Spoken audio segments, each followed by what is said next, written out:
people, thank you. I welcome you to the ordinary meeting of council on the 7th of August. I've asked at the opening vote here. Kia tauna mana ki tauna ate naro, ki runga ki tena tō tātou, kia mahia te rua ki, kia toi te kupu, toi te mana, toi te aroha, toi te reo Māori, kia tutu, ka whakamaua, kia tina, uie, daie. Just before we get into business and because we're live streaming this, I'll like to make an official welcome, I guess, from the public point of view to Robin Tamarai as the e-rep for Ngāti Kānunu. Robin, we have had a small function to celebrate Robin coming on board, but Robin, just from the point of view of the perspective of starting this meeting officially, welcome to the council. I'm sure you're going to do a great job. I'm going to also move straight into the Youth Council presentation. These young people have to get back to school. So I would ask the Youth Council if they'd like to come forward and make their presentation. Now, I'm not sure who's introducing them. Okay, that's the first one.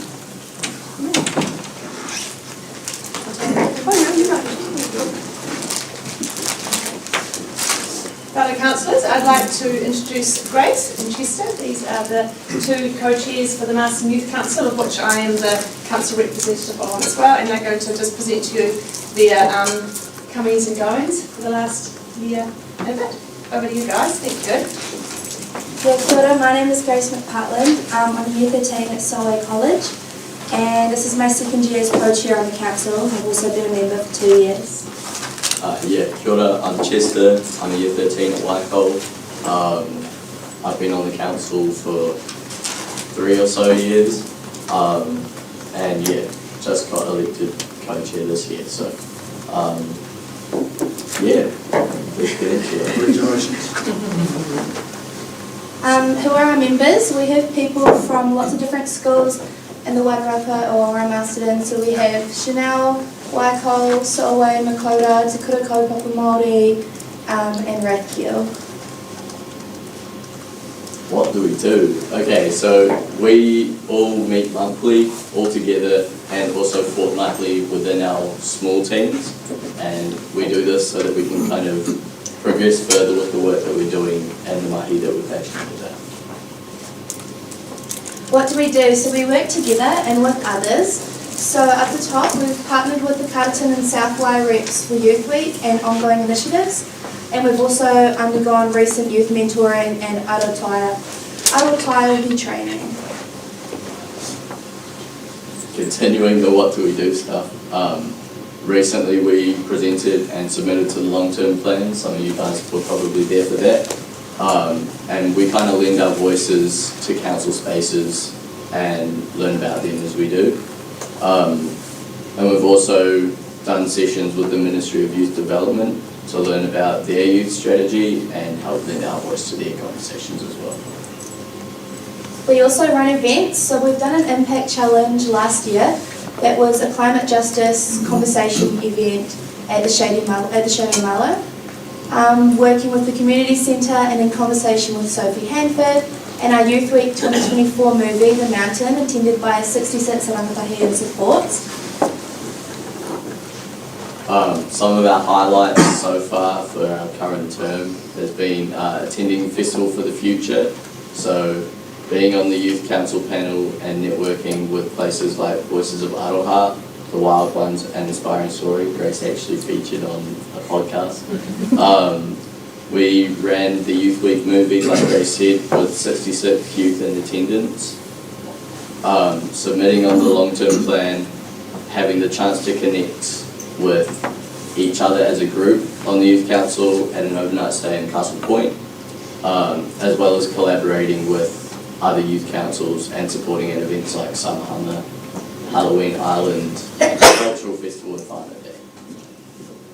What are we working on? So currently we have groups, smaller groups to progress our mahi, which include applying to the Impact Challenge to run a community clean-up that we're aiming for in September, planning a youth market over the summer, supporting microgrants initiative to help youth progress their own ideas, potentially partnering with Inspiring Stories to support a civics project, and also supporting events like the Cultural Festival, Careers Expo, Halloween and the Christmas Parade. So, what can we help each other as councils? From us, we can give our opinion and help with youth perspective, and we can also help get some of your stuff out to our youth through sharing and advertising. And what you guys can do for us would be to listen and support our ideas, and also bring a representative to our events when invited. Only when invited. Thank you so much for supporting us. We're so grateful to have introduced our Rōpū and Mahi to you all. If there's any questions or feedback. Right, any questions? Mara? Do you reach a large number of other youth that haven't been? I mean, we kind of influence through our own schools as well, so since we've got a range of members throughout the schools, I guess you could say most of the schools in the Wairarapa we have some influence on. And so we have members who are like, I think our youngest might be like 14, 13, and the oldest is like 17, 18, yeah. So that's definitely, yeah. And we do have social media as well, like Instagram and a TikTok page as well, where we get out to lots of the youth around Masterton. So I would say our spread is like pretty decent. Most of it I've been taking in Masterton have probably heard of us before. Any further questions? No further questions. Thank you so much for, oh sorry. Yeah. No, well done. Yeah. Thank you. And we hope to see both of you sitting around this table in 5-10 years' time. Okay? Thank you. Okay, we'll get straight into it. Have we got any conflicts of interest? No conflicts of interest. There's no public forum and there's no late items. So if we go to page 6, confirmation of minutes of the council meeting held on June 26th. We'll have a mover that's approved with record. Moved Councillor Johnson, seconded Councillor Lennox. All those in favour, please say aye. Aye. Against? Thank you. Then go to page 29, confirmation of the minutes of the council meeting held on July 31. Have a mover. Moved Councillor Lennox, seconded Councillor Bowyer. All those in favour, please say aye. Against? Carried. Page 35, report from the Awards and Grants Committee meeting held on July 10, and I'll ask Councillor Nelson to present this. I'd just like to comment that it was a very hard day. We had to give funding, a limited amount of funding to a wide number of groups, but we were really happy with the outcome, and we hope the recipients were as well. So, do I have a seconder? I'll put that forward. Does anyone have a seconder? Thank you. Tim's moved this report we received. I seconded. Seconded Councillor Tuta. Any discussion? No discussion. All those in favour, please say aye. Aye. Against? Carried. I might say, just adding to that, what Tim said, that was a very difficult process in terms of the amount of money we had to give away, if you like, and the amount of money we had, so and the amount of money requested. So it is a tricky move, and I'd like to congratulate the Awards Committee, particularly Tim, for your chairmanship of that committee. Great job. Okay, page 44, 2024 Local Government New Zealand Annual Meeting Remits. Karen's going to present this, and we'll go through each of the remits with a mover and seconder as we go along. So that I'll get Karen to talk to us. Excuse me, can I just bring something out? I think Craig seconded the minutes on the meeting, he wasn't there. Page 32. Page 35. No, the previous one. Didn't do anything on the last one. Okay, just as the one checked. And one before. Harriet, who did you have as a seconder? For the council meeting held on the 31st of July, yes, Councillor Bowyer was the seconder, but he wasn't at the He wasn't meeting, present. so we'll need another. Councillor Holmes. Thank you. Sorry to interrupt. Everybody's happy with Well that? spotted, eh? Okay, Karen. Kia tato. Yes, very straightforward report. I think you've probably covered everything, Your Worship, about seeking endorsement for the specific remits that you support and delegating council the ability to represent the council at the AGM, with pressing the button on whether we support or not for each of those remits. So I'll hand it back to you. Okay, if we go to the, sorry, yes, Councillor Stephen. Just a query, and are we voting on the priority option too, or is it doesn't happen? We don't vote on that, do we? No, there's not generally a priority. They go through each of the remits in turn. First of all, I'll ask somebody to move the recommendations on page 44. I'll move the recommendations on page 44 before we get into discussion. Somebody second. Thank you, Councillor Lennox. So now we'll move into discussion. The first one is the... Now I've got to look at it.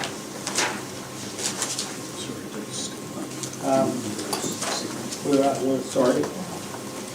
Can you second it first? The first remit is the... Councillor Lennox seconded this here that delegates to Councillor Lennox, so I suggest that somebody else seconds this. Somebody else seconds, Councillor Lena. Thank you. We're now on to discussion. The first one, what page is the...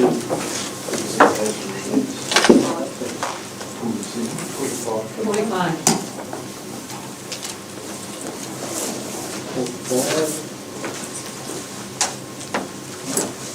Okay, the first one is on representation reviews. Any discussion on representation reviews? Or whether somebody would just like to move that we support or decline? Move, Councillor Williams. Yeah, I'll move that we support that. Move that we support. Second? Just a question on clarity. Yeah.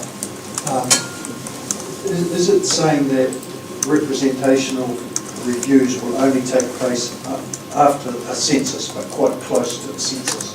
Is that what we're voting on?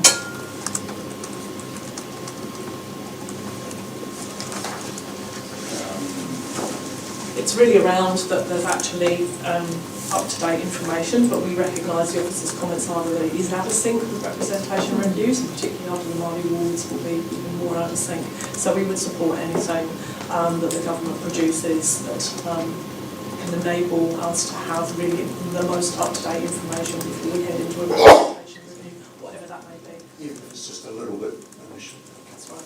You're happy to second that, Councillor? Yeah. Any further discussion? We'll move that we support that one. All in favour? Aye. Yes, carried. We then go to Remit 2 for the Community Services Card, which asks that LGNZ advocate to central government to amend the Health Entitlement Card Regulation 1993 so that the cardholder can use the Community Services Card as evidence for the purposes of assessing council services which would otherwise rely on a form of means testing. Can I just ask a question on this? Yes. So just to clarify, a CSC card can last for a short period of time, can't it? So that concerns me that if we're using that as ID for an annual registration or licence, that it's null and void 9 months later. Councillor, yes, that's certainly the issue. We talked previously, if you recall, about our dog registrations and whether we have used the card there, but they may only last for 3 months. So we would need to, on a case-by-case basis, whenever we decided if there was something that needed means testing, we would have to look at whether it was appropriate or not in order to apply that. So But it would have the ability, so it wouldn't require us to actually take the So it's just an services enabling card. provision. It's just an enabling provision, yes. Councillor Goodman? Yeah, I've had trouble supporting this because, I mean, things like housing and that, to take a, it's very easy to get community services card in some respects compared with qualifying for a council house. And, I don't think it's a very good way to go. Okay, Councillor Nelson? My understanding of the community services card is that you meet a threshold of being able to qualify for all of those things. So I don't understand why there'd be, I don't understand how that could be, how would it be valid in some cases and would be valid in others? Can I answer that?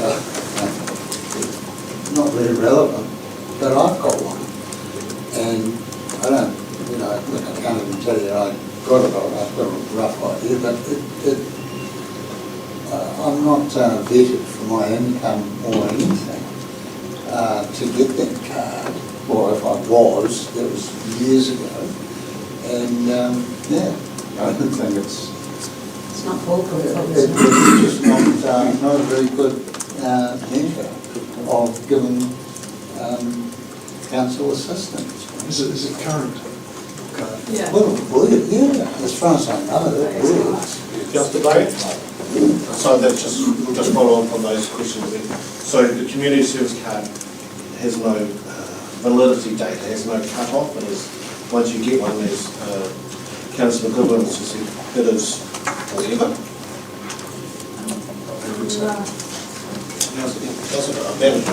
I believe, I also in the past have had a community service card, and I believe they do expire. It's not a community service. That's a gold card, Councillor Goodwin. It's a bit different. Can I move that all comments of Councillor Goodwin's stuck on? Maybe he's getting a little bit too old to understand. Councillor Hyde? Oh, no, They could get a community card. Councillor Boyd's answer, what I was going to say was if Councillor Goodwin got it, he doesn't know how he got it, I don't think anybody should have it.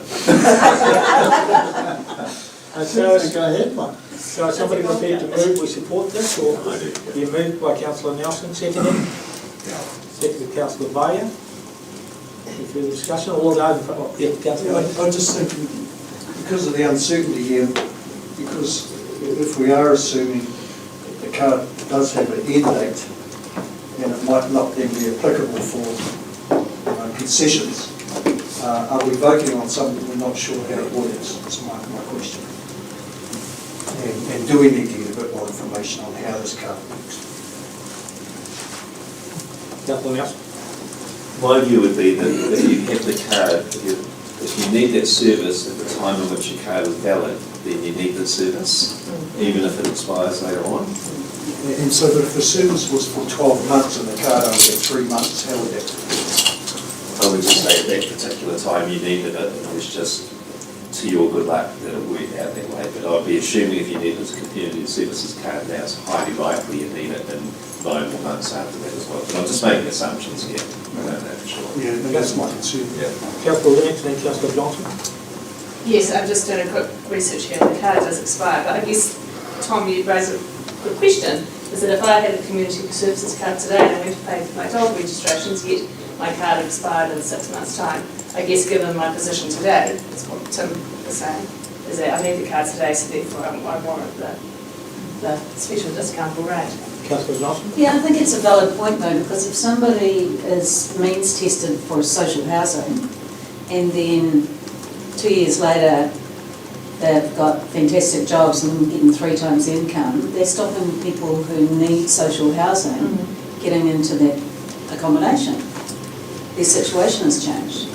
And that's quite often the case. It's like if someone rents a 3-bedroom house when they've got 3 kids, but then their kids grow up and leave home, then you've got one person in a 3-bedroom house, which could be used by a family.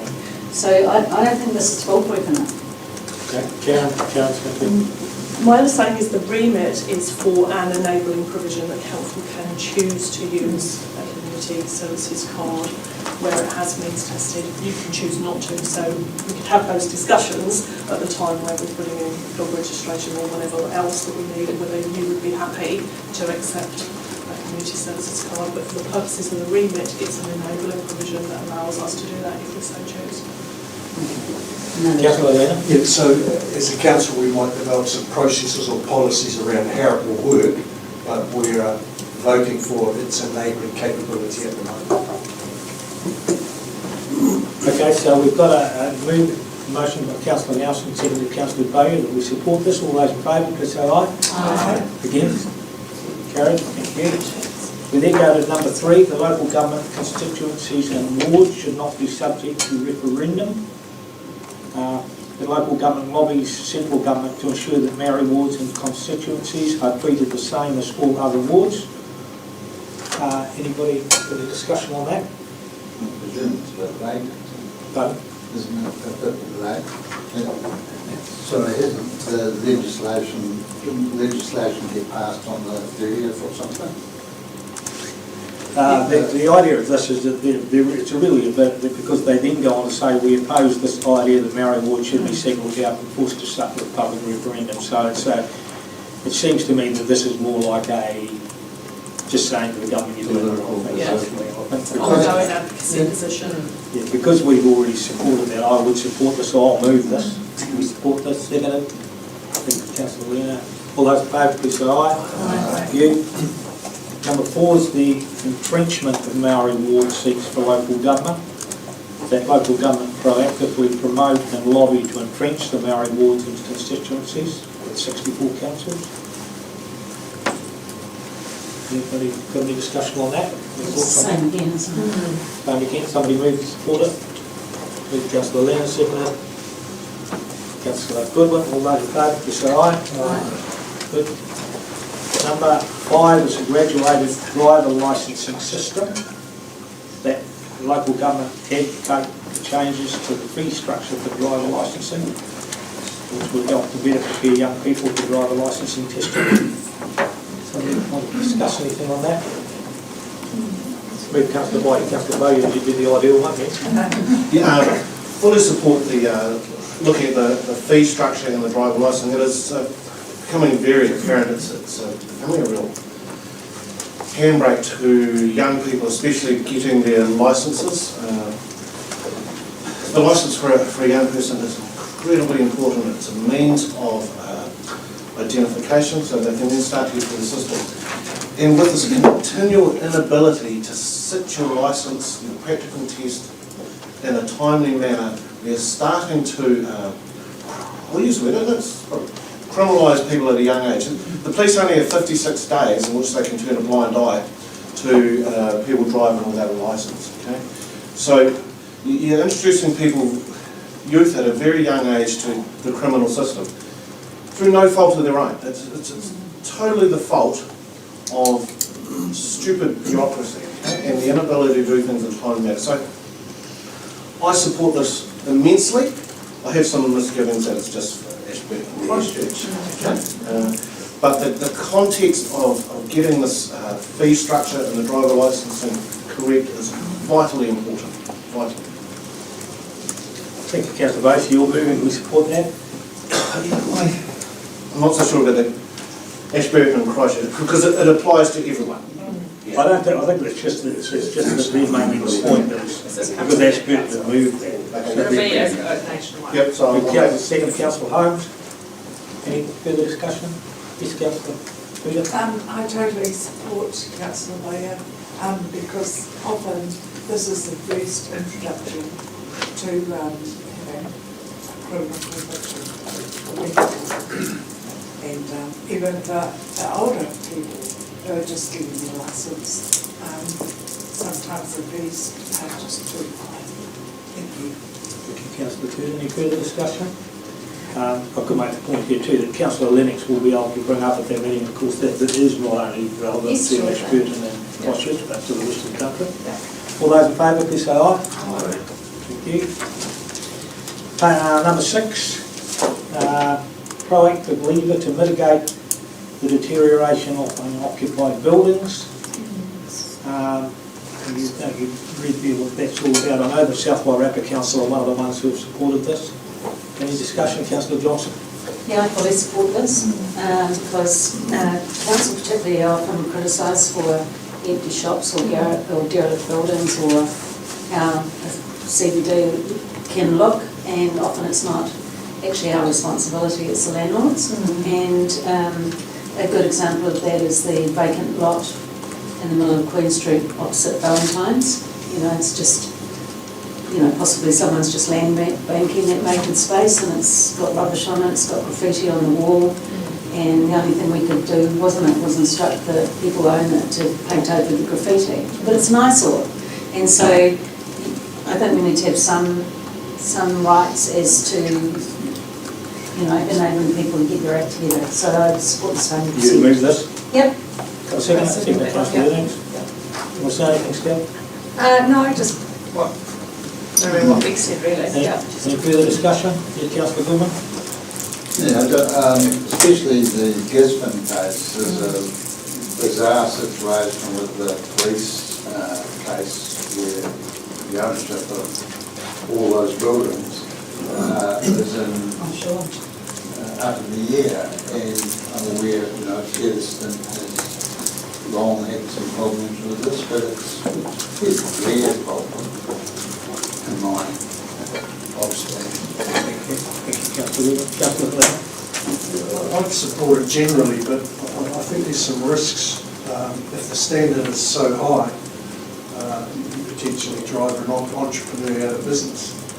And so I think there need to be some controls around the standard that councils impose to bring the dilapidated building up to a standard that's not having a negative effect on other retailers in the community. So I support it as a yes, but still I just think I'd be interested to see what sort of expectations council would be having of building owners and what's the standard of revival that would be required.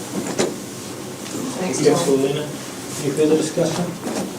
Let's move Councillor Johnson, seconded Councillor Lennox. We support it. Those in favour? Aye. Against? Carried. Number 7 is appropriate funding models for central government initiatives. I'll move this. We support this. Second, Councillor Johnson. All in favour, please say aye. And the last one is goods and services tax revenue sharing with local government. I think that goes along too. I'll move that again. Seconded Councillor Holmes. All those in favour, please say aye. Aye. Carried. Thank you very much. We now move on to page 99, which is the Strategy, Policy and Governance Activity Report. Karen. Thank you, Your Worship. Yes, I'm delighted to bring you the inaugural SPAG report, Strategy, Policy and Governance. We haven't reported to Council as this grouping before, and this has been heralded by the changes that have had to the Infrastructure and Services Committee. So you'll see there's a lot going on in our world. I won't go through everything in detail, but just some highlights around our national updates around the Māori wards, and of course we had a meeting last week where Council made a decision on how we'll progress the government's changes there to Māori wards. We have made a submission on the land transport rule setting the speed limits consultation, which is seeking to undo some of the work that the previous government put in place.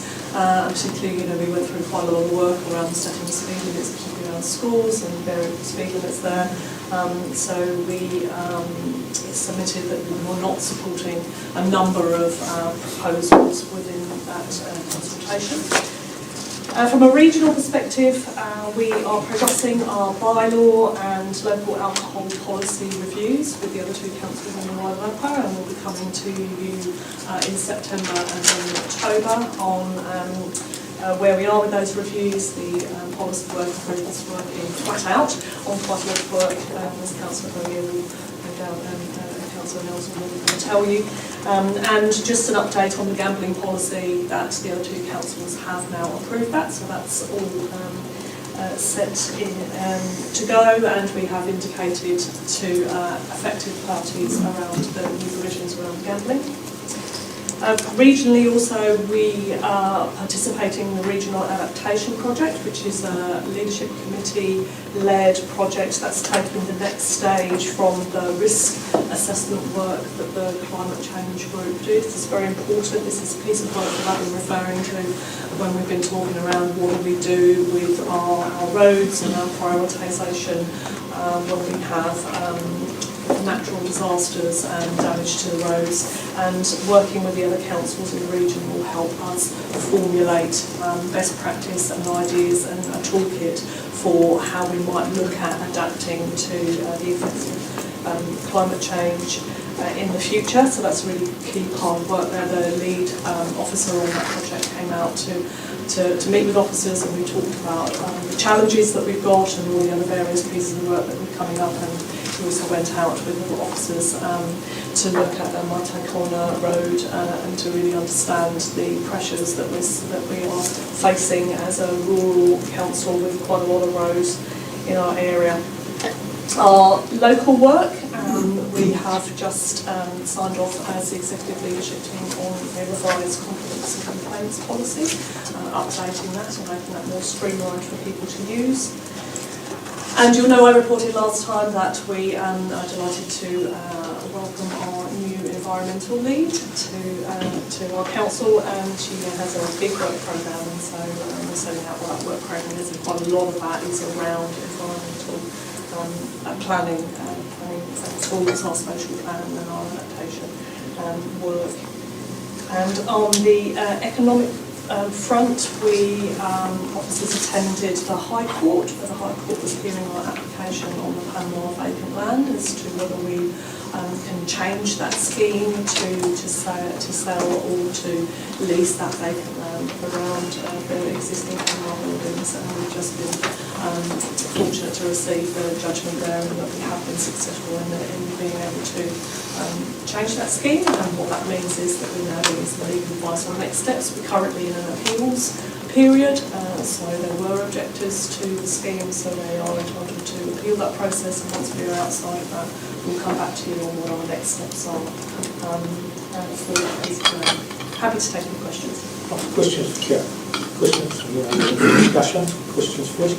Councillor Helena, then Councillor Johnson. I just want to pick up on a point on the Infometrics report, and their projection that this recession, if it's officially a recession, is likely to continue into at least the middle of 2025. And so just want us to be conscious as a council as we move into the new annual plan that we've done. We're very conscious of not spending more than we've budgeted for, and very conscious of keeping our costs low. So it's not going to have an impact on our community, which for many of whom are still finding financial pressures very, very difficult. So thanks for including that in there, Karen. I think it's a good reminder for us all. This is question time, but that's okay. Oh, you did say anything else? Councillor Johnson. Yeah, I just wanted to bring up about the speed review. I noticed on page 105 it says in our submission that we made a point of that. It says reversing these changes would contradict the collaborative approach that has been established with our community. The thing that I would like to ask you is, one is, the community were very outspoken to say that they didn't believe that Waka Kotahi listened to the feedback. So to me that's not very collaborative. But also too, that even though I'm assuming that we're talking about the Masterton district only, but whereas the speed review is a national thing, and the speed restriction on the Carterton to Masterton bit, and also the Greytown to Featherston Road, does affect Masterton traffic. So I just wondered, my question is, are we only talking about Masterton because that's all we expect to talk about? I feel that our response should be wider than that, because speed management in the whole of the region affects Masterton. Councillor Goodman. Oh, sorry, Councillor. Just a quick response, yes, very appropriate points. That reference was really to what was in our control, and we were controlling around our local policies, so that was around our schools and particular high areas. But unfortunately, we can only deal with what we've been dealt, and so it would be for us to continue advocacy around those state highways that we know are issues, and Waka Kotahi's confrontation directly with the community around that. Can I just have a follow-up question? Because the other thing is too, that quite often, as we all know, people won't say anything or submit. So I think it's really important that the Masterton community, if it has an opinion on those speed restrictions on the two straits, does have its say. So we do want to actually think and encourage them to do that. Councillor Goodwin, then Councillor Bay, and then Councillor Lennon. Yeah, on the land transport rule, page 105, I just wonder if it's slightly overstating it, that council is apprehensive about the potential costs associated with reducing the increased expense of putting in variable signage around schools, and I understand it's annoying for council to have the rules changed, but when you look at the value of those roads and what they do, this cost, if it makes the road a bit more functional, so yes, it might be restricted from whatever it is, 8 till 5 or something, but not after that time. I think the cost of putting in variable signs is, whilst annoying, a small cost compared with what the service we're providing. Thank you. Matt, did you want to respond to that? Because we did go through those discussions when we had the options for it. So I think in terms of that response, it's more about the fact that choice is taken away from councils under this rule. So obviously some of the variable speed limits can cost 10, 20k. We have some rural areas where variable speed limits might cost even more or might not even work because of the issues we have around cell phone reception. So our feedback was more about the fact that it was taking that decision making away from council and saying you could only use variable. So the tenor of our feedback on that was just that it's just pulling the right for councils to make decisions in a lot of these spaces away. I think on the point about the Masterton Carterton Road, the part of the change is to have more fulsome consultation with the community, which we do support. Obviously the consultation that took place on that Masterton Featherston Road, the community's been quite outspoken that they wouldn't listen to, and we recognise those concerns, so we support the changes to the consultation to have to actively show engagement with the community. Thank you. Councillor Goodwin?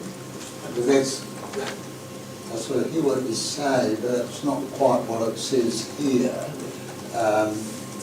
You know, council's saying that it's apprehensive about having these variable signs imposed upon them for the cost, which, well, I don't know. I think we should talk about that a bit more, but personally I think it's wrong. Does anybody want to respond to that? Councillor Bowyer? I actually seeing both sides of it. Opaki School is a great example of where putting a variable speed sign in is probably pointless. But I'm a great fan of the variable speed signs. I think they have a great benefit. They have the red round orange flashes, they're far more visible, far better for, I think for people in general. But on a case-by-case basis, it might be, because Opaki School I would struggle with putting one in there. I agree there's some exceptions, that one or two, but there's a whole lot of schools where they would fit. And we get a better road, more functional road out of it. I guess the problem with the speed rule as it stands, as it's being proposed by the government, is there is no exceptions. Yeah, but I suppose my point is, there may be 2 or 3 that aren't this choice.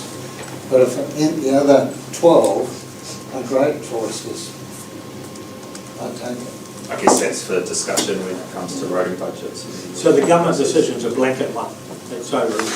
And it hasn't, but the feedback hasn't, they haven't made further decisions, so the feedback that we have provided is reflective of the wider feedback from local government. There's been lots of concerns raised in other areas where they have many more schools than we do. That cost could be really significant. So that has been the feedback from other councils as well. So we're waiting to hear back essentially. And Councillor Lennox was next, then Councillor Bowyer. You might want to stay there, sorry. This is actually to do with the Panama court decision.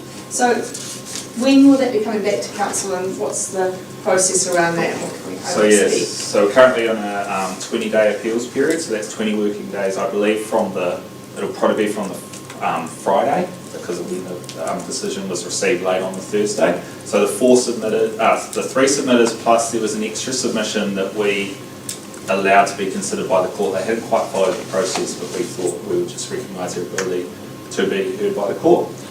They have the chance to appeal on the decision of the court, and once that appeals period over and whatever happens there, we will then be taking some next steps. We're getting some advice from Simpson Grierson, but there's some things we'll have to satisfy under the Local Government Act. So we'll likely be bringing the paper back to council just to make sure we've satisfied those. Following that, the process for the sale or lease of the land will then move forward. Obviously, we would want to come to council and discuss what you envisage for the land, number of buildings, etc., what green spaces and things like that might be before we then go out looking for potential purchases. Just aware that the community interest in this particular project is quite strong. Councillor Bowyer, yeah, right. Councillor Nelson? So it's just discussion time, Your Worship. Yeah, go for it. Just 3 quick points around the traffic variable signs. I do road patrol most mornings on Te Ururu Road, and those variable signs are incredibly important to Lakeview School. The traffic is continuous, and that's sort of 6, 7, 8, 9 logging trucks going past in just a 15-minute period of time. So that's incredibly valuable. That traffic stream is it's busier than the High Street, I think. Yeah, and I think just speaking for Kane, even though he's not here, there's value in the variable signs in some areas and maybe less in others, but it's not a blanket not liking variable signs, it's just recognising the cost versus the benefits in some areas. Yeah, that's a good point. And just reflecting Councillor Helena's point around the metrics report, that's reading that I think we all need to be aware of. I had a conversation, this isn't a made-up conversation, a real conversation with someone yesterday who earns a reasonably good wage, and he is down to his last dollar the day before payday. And I think we need to be aware of that with all the money we spend as a council. And finally, I just want to express my disappointment at the gambling decision. I think we had an opportunity to further reduce those the class 4 gambling facilities, but we chose not to for up to 3 years, and I think we missed the note there. Thank you, Councillor Nelson. Councillor Thompson. I just wanted to come back to the speed restrictions, and if the decision is made that it's mandatory, it's blanket, and all the signs have to change, well, it's another example of central government forcing decisions on local government, and they should pay for the signs. I think that's been all those in favour of? I think that reflects the feedback from the other councillors that we've seen. Yeah. Any further, Councillor Tudor? You said that with regards to the Panama issue, that you just decided to let the 4th submitter be heard. Yep. What was your reasoning behind that? So they had provided the feedback to Simpson Grierson, but they hadn't followed the exact process dictated by the High Court, and we thought just being within the spirit of working with the community, it was best to let that submission be heard than essentially putting up a barrier to that person being heard. So that was the reason why. Yes, thank you. Any further, Councillor Goodwin? So I'm just curious, given the discussions about, say, the variable speed sign, are we going to change what we say in our comments to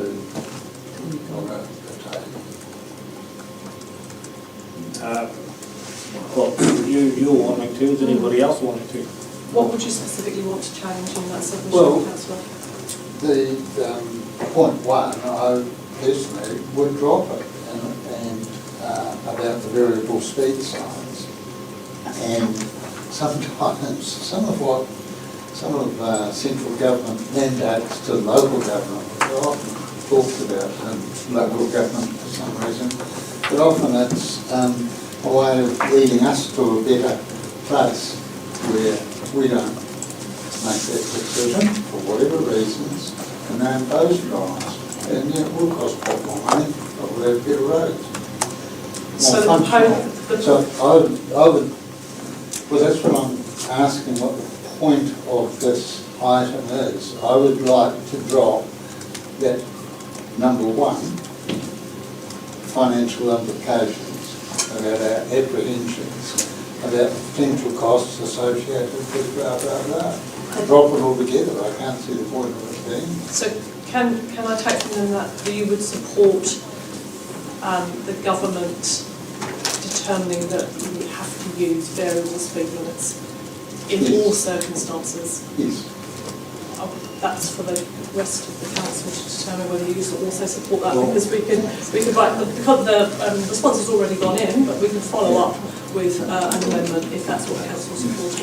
Well, yeah. I don't think he's saying that, Ray. In a way, I mean, okay, I've heard that there are 2 or 3 schools that it doesn't apply to, but this point 1 is not talking about that.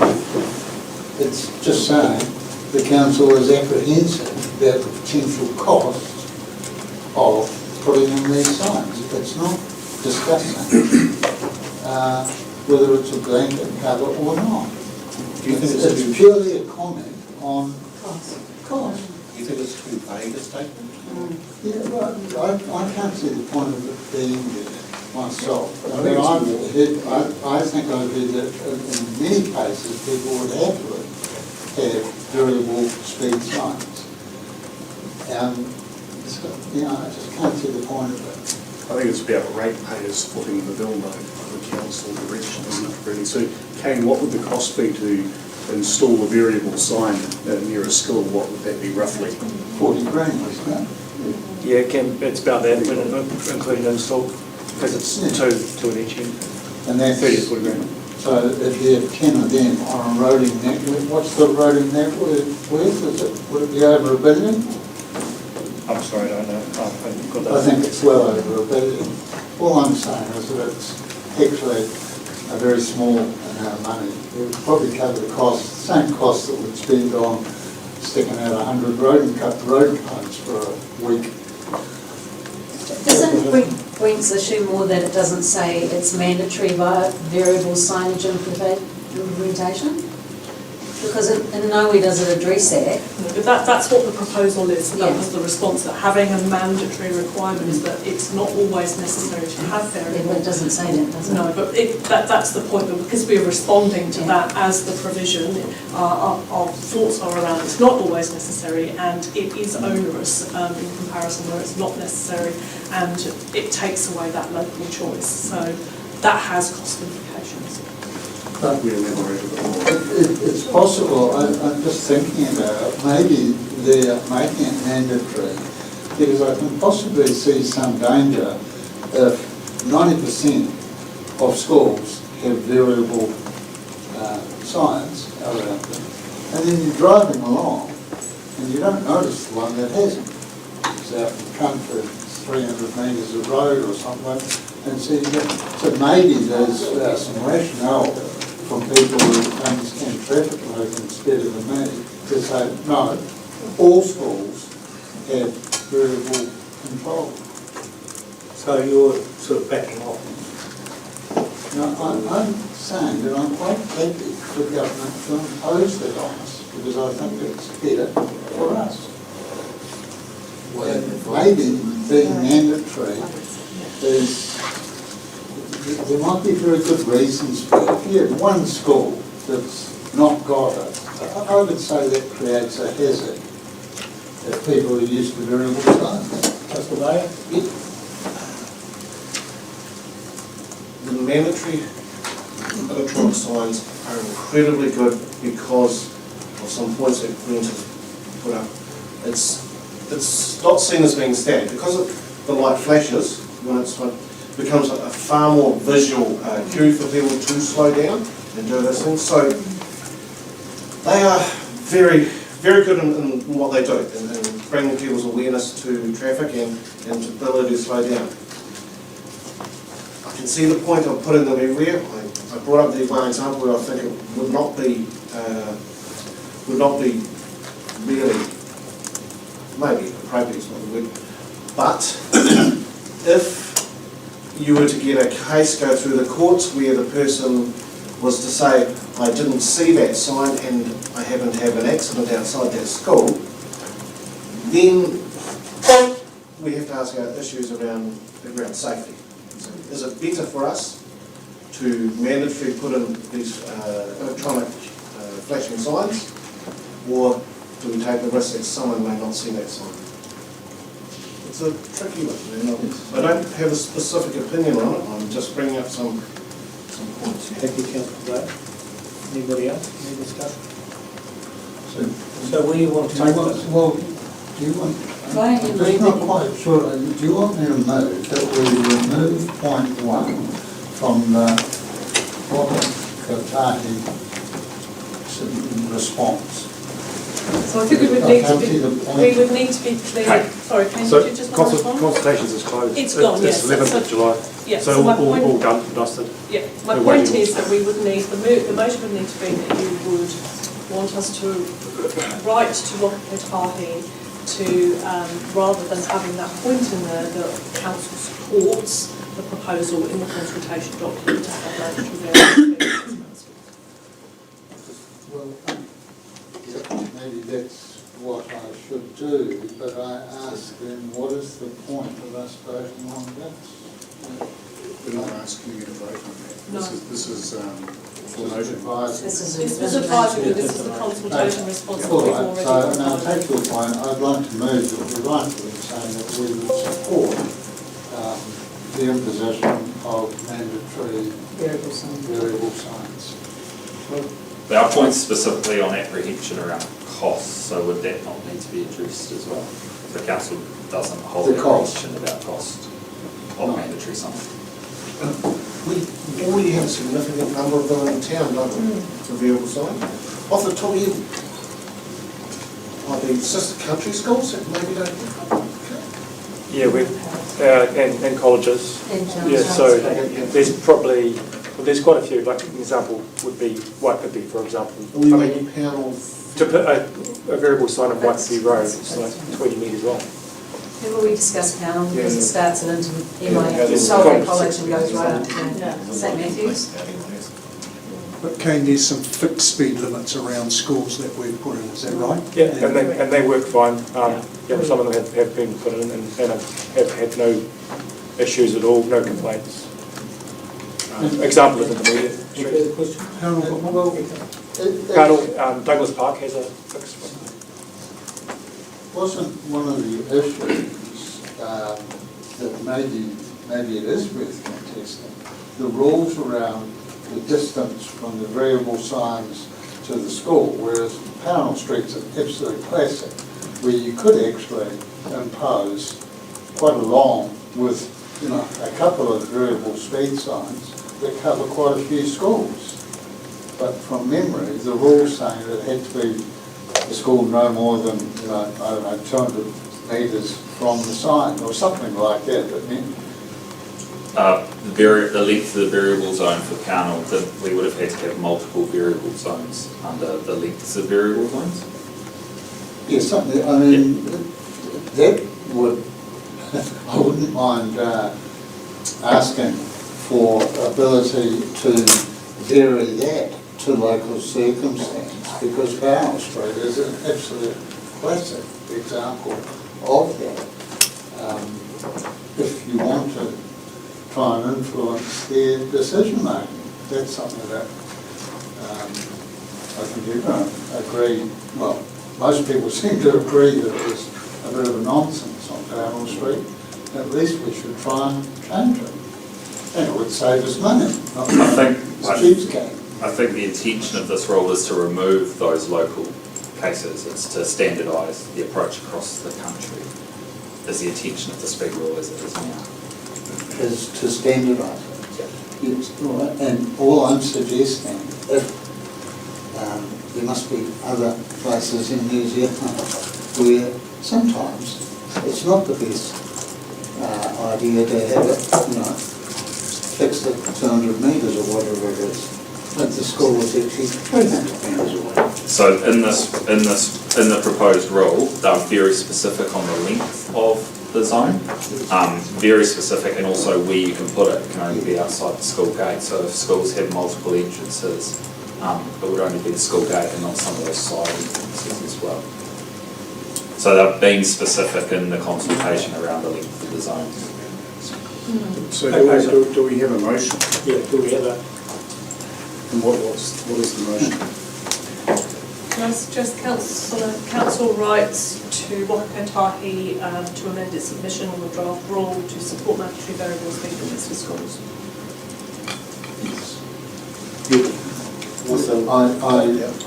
I asked if we should also ask for some ability to vary the parameters of the signage, where there's 3 schools spread over, 950 metres, and you could have 2 signs or 6, depending on that parameter. Does that make sense? Make a confusing law even more confusing. Why don't you just say variable signs taking into account local topography or something? Or local, taking into account local Circumstances. Yeah. You know what I mean? Then it's not, down in the weeds. So where are we at, Karen? Council writes to Whakatahi to amend its submission on the draft rule to support mandatory variable speed limits for schools and to be able to vary the parameters of the signage taking into account local circumstances. Moved Councillor Goodman, seconded? Seconded Councillor Varia. Any further discussion? I'll put that motion. All in favour, please say aye. Aye. Against? Carried? Right, any further discussion on that? I've just got one question after that. Yep.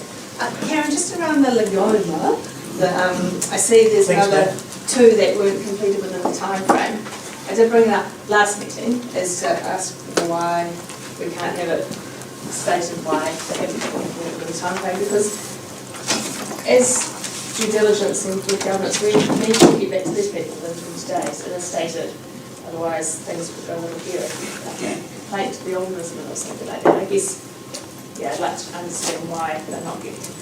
Yeah, and I think we have responded to, because you have raised this before, we have been intending to change the format of this to make it clear that when we say we've not completed within certain timeframes, that means that we haven't provided the full response within the 20 working days.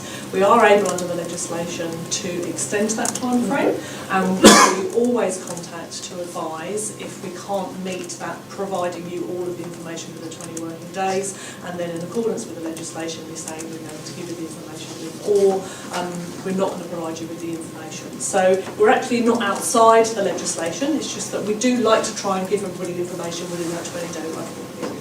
Does that make sense? Great, thank you. Yes, I just didn't want to go down that road. Thank you. Any further discussion on the report? No further discussion on the report. The recommendation, I'll move the recommendation on page 99 that we receive the update to the strategy, policy and governance schemes. Seconded. Seconded Councillor Goodwin. All those in favour, say aye. Aye. Thank you, Karen. We now go to page 108, the community activity report, which is Colin.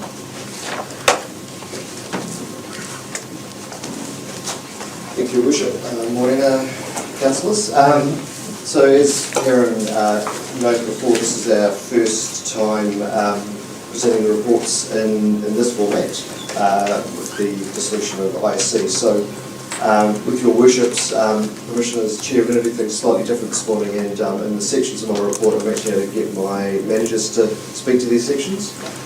We won't do that every time, but just give you guys an opportunity to meet the managers and hear from them in terms of their report. And I would suggest that if it's acceptable that any questions happen after they've presented their section rather than at the end, so we don't have bobbing heads back up and down. That's okay. Thank you. We'll do that. Cool. So Kelsey's can't be with us today, so I will do the community development section first, and then we'll move on. Do we call you Kelsey or do we call you Tom? Call me Kelsey if that makes things easier. Fine. So another busy period for community development. Lots of good activity in the event space. We had the big shout out, which was the morning tea for the volunteers. And it was great to have the Mayor and Deputy Mayor at that event at the Rec Centre. If there were any other councillors there who I missed, I apologise. Fantastic to be able to provide that opportunity to actually say thank you to the volunteers in our community who are crucial in the work that happens right through our district and New Zealand. As we know, there's a lot of activity that happens across the country which would not happen without combat volunteers. And then of course we had the Matariki celebrations out here in the Town Hall Square. It was fantastic to see so many members of the community there. And Deputy Mayor, and I think Mayor as well, I saw there as well. That was a really nice evening.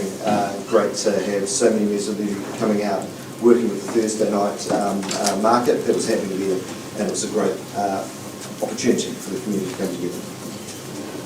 And then of course we've got a lot coming up as we move into what we kind of call our big event season. So we've got the Cultural Festival coming up in September, pretty quickly followed by Halloween, which is pretty much grown to be one of our big events, and it has been hugely successful for the last 2 years in particular. And then we've got the Christmas parade, which also has Christmas in the Park, which we started last year, so that'll be on the green space. And we're looking at, as we've talked about before, a 12 days of Christmas program, so really creating 12 days, which starts with the parade and enables the community to come together in different ways to celebrate that part of the year. So more will come in that space. Jumping to the community associations, so it was really great to have them come together again. So we have a biannual meeting, so we started this a couple of years ago now.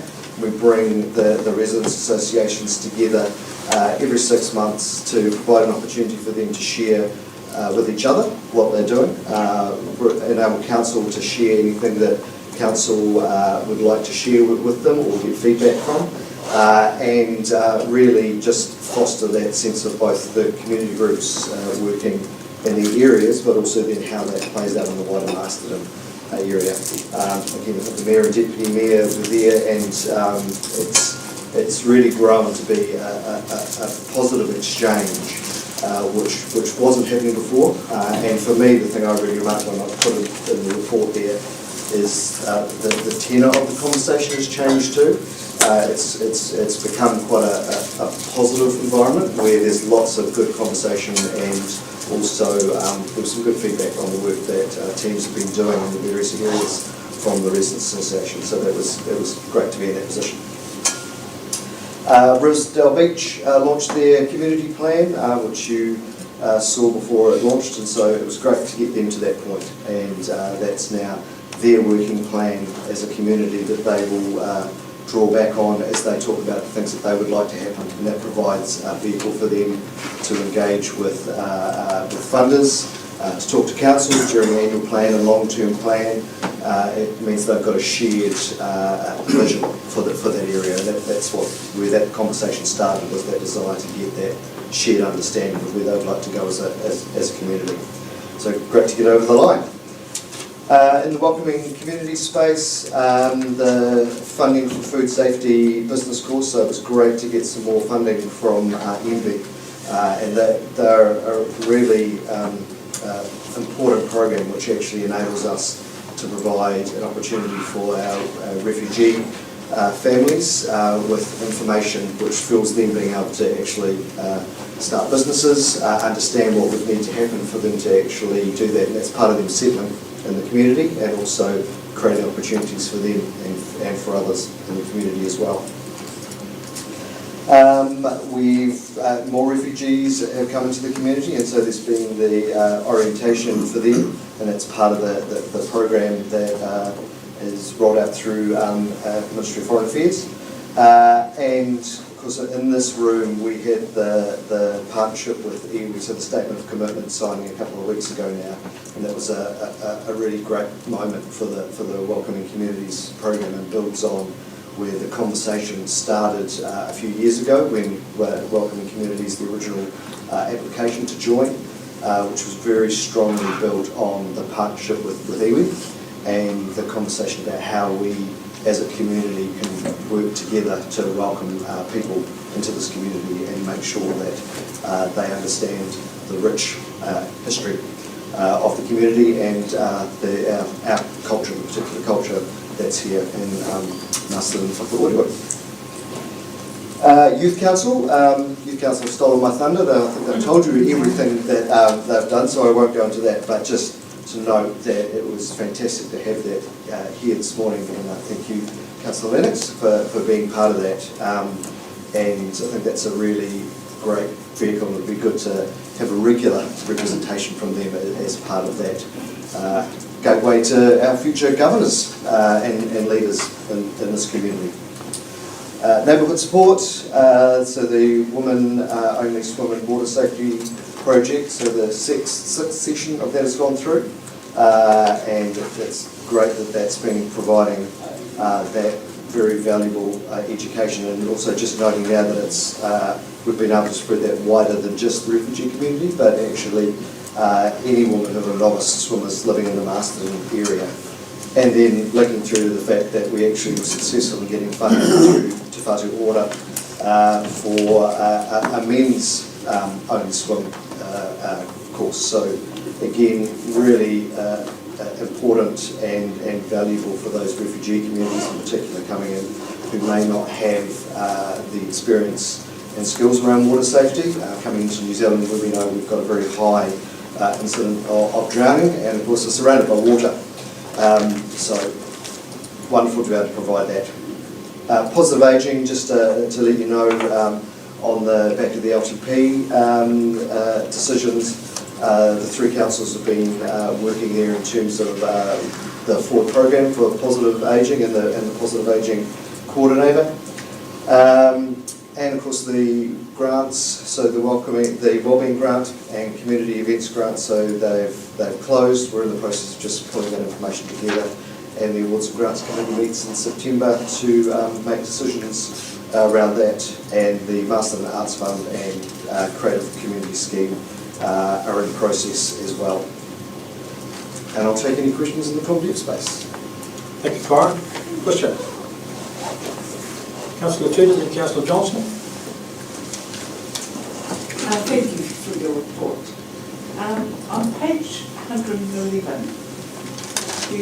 under the play, you mentioned Kia Hākinekana. Could you tell me a bit about that organisation? Sure. No, I might throw Kia Hākinekana in the room. So Kia Hākinekana are supported in that recreation space, and they work alongside the Cricket Association as well. So they facilitate play mainly in kindies, but also in some of our schools as well. So in that collaboration, there's Kia Hākinekana and Nuka Ora, who are our sports body for the Wellington region, and also the councils as well. Thank you. And Terry Merriman is one of our community activators. Councillor Johnson. Sorry. Oh, no, that's okay. It'll come later. Thank you. I'm not sorry. Hey Corin, thanks for your report. Just a question.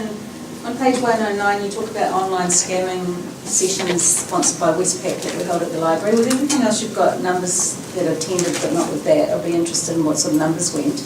And the other thing is to know whether you know that a local film has been done about scamming for older people, which is funded by Lands Trust, and also South Warra Masterton Rotary were involved, and it'd be really good for you to get that film. Yep. It's only a short film, because there's an opportunity there to play it at the library. But do you know what numbers attended? No, I don't. That'll be in Tiff's part of the report, so because that's in the library section. Okay, great. Yeah, so she can answer that, would she? Councillor Lennox. Yes, thank you, Corin. Always a wonderful report that I find most interesting. Just around the Multicultural Council, how often are they meeting, and is there council staff at their meeting? Are we represented? Artie will continue to support them that, absolutely. I'm not sure if they've got a regular meeting schedule yet. So they just recently established themselves through the office. So I think they'll be still working on that stuff. It's part of that wider network, so there's a New Zealand Art Council. Wellington's got a council, so they're building on that. But so I'm not sure on the meeting schedule. Awesome, that's cool. Thank you. Any further discussion, any further questions or discussion on Corin's report? Oh, and just to say too, congratulations on the Matariki event at the town square. It was fantastic. And I hope that we repeat that again on an annual basis. So right, it was really It was pleased awesome. to see that work that way. All right, well, I will now. Well, just if I could just make one comment, is on the community associations meeting, which I'm sure Beach would agree with. That was just such a really, really positive meeting, and I'd like to congratulate Tammy for the way that you run that meeting. Yeah, that was excellent. I mean, to get 6 or 7 organisations into one meeting and to have virtually no complaints, but just, how can we help you? It was quite amazing, really, and you come away from those meetings feeling really good. But a lot of that good to do was the way Tammy runs those meetings. So, just tremendous. So thank you for that. Thank you, Bushman. And I agree with that. Tammy's got a teaching background, and you could see that in play in the room. She was running the classroom. Okay. All right. So I'll now hand over to Tiffany to talk about.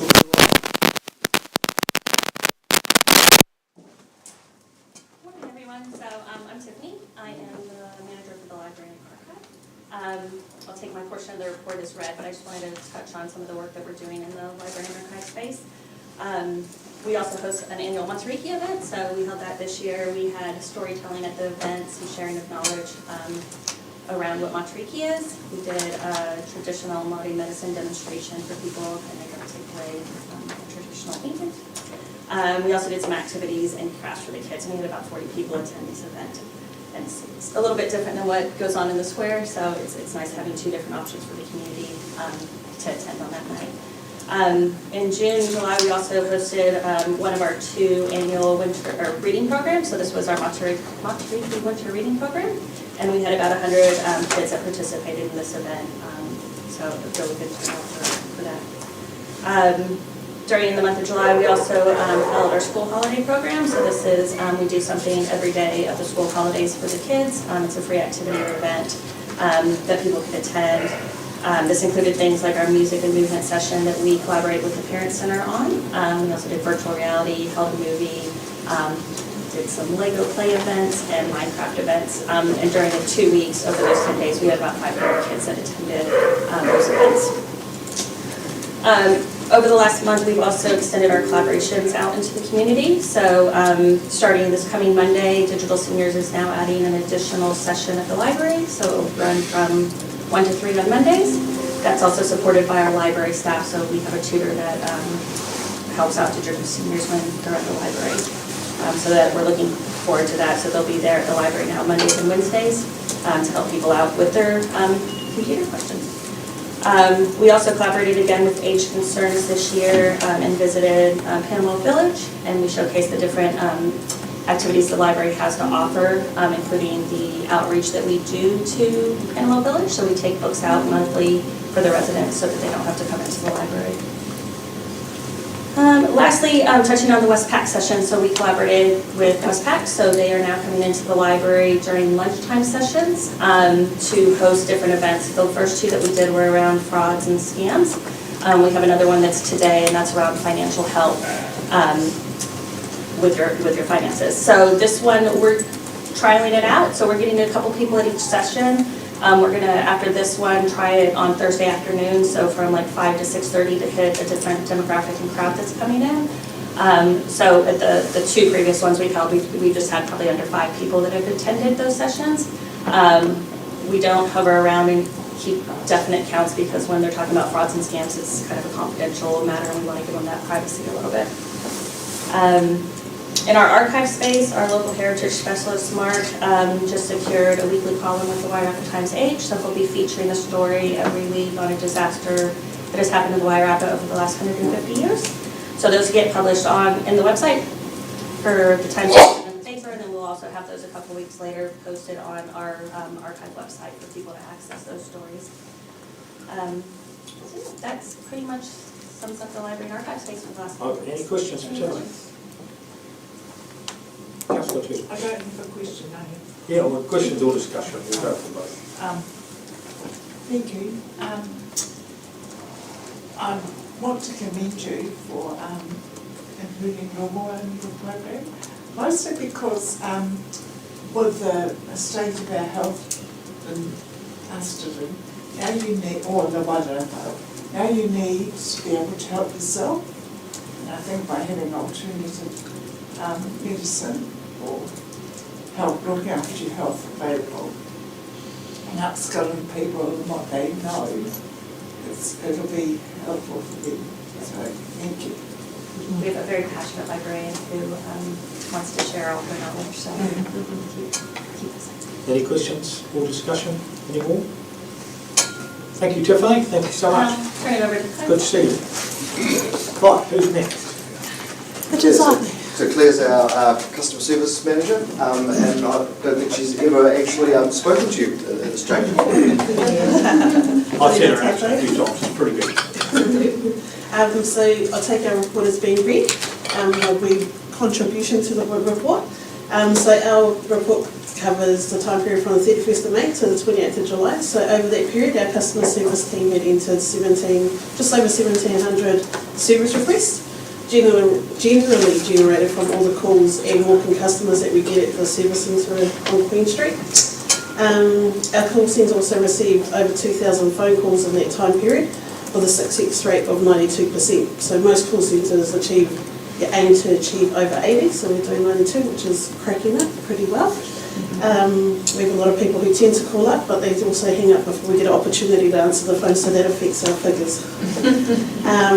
July is one of our pretty busy months with dog registrations, rates, rebates, and also just rates payments as well when the invoices go out to the community and to the ratepayers.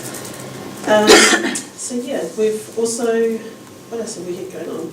Just within the compliments and complaints section, we have had 2 compliments received via email which get recorded into our register, and we haven't got any recorded complaints at the moment that have been escalated to having to be on the register.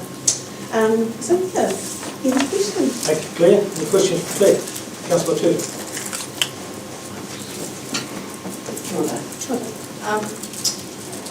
Are you, does your report cover page 120?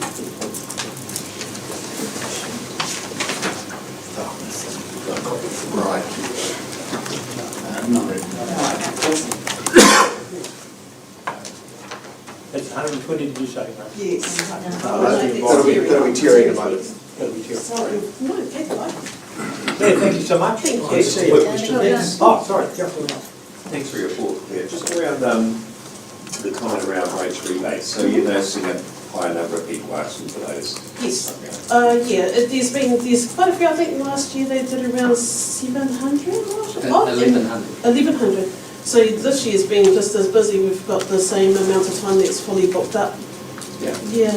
So that suggests people are struggling to pay their rates at the moment? They come in for the rebate. Yeah, well, they come in for the rebate to see if they were able to apply for them, first of all, and then if they're eligible, they get there's a sum that the rebate equates to, isn't it, David? So yeah, there's a few of them coming in. Thank you. Something we should all be aware of.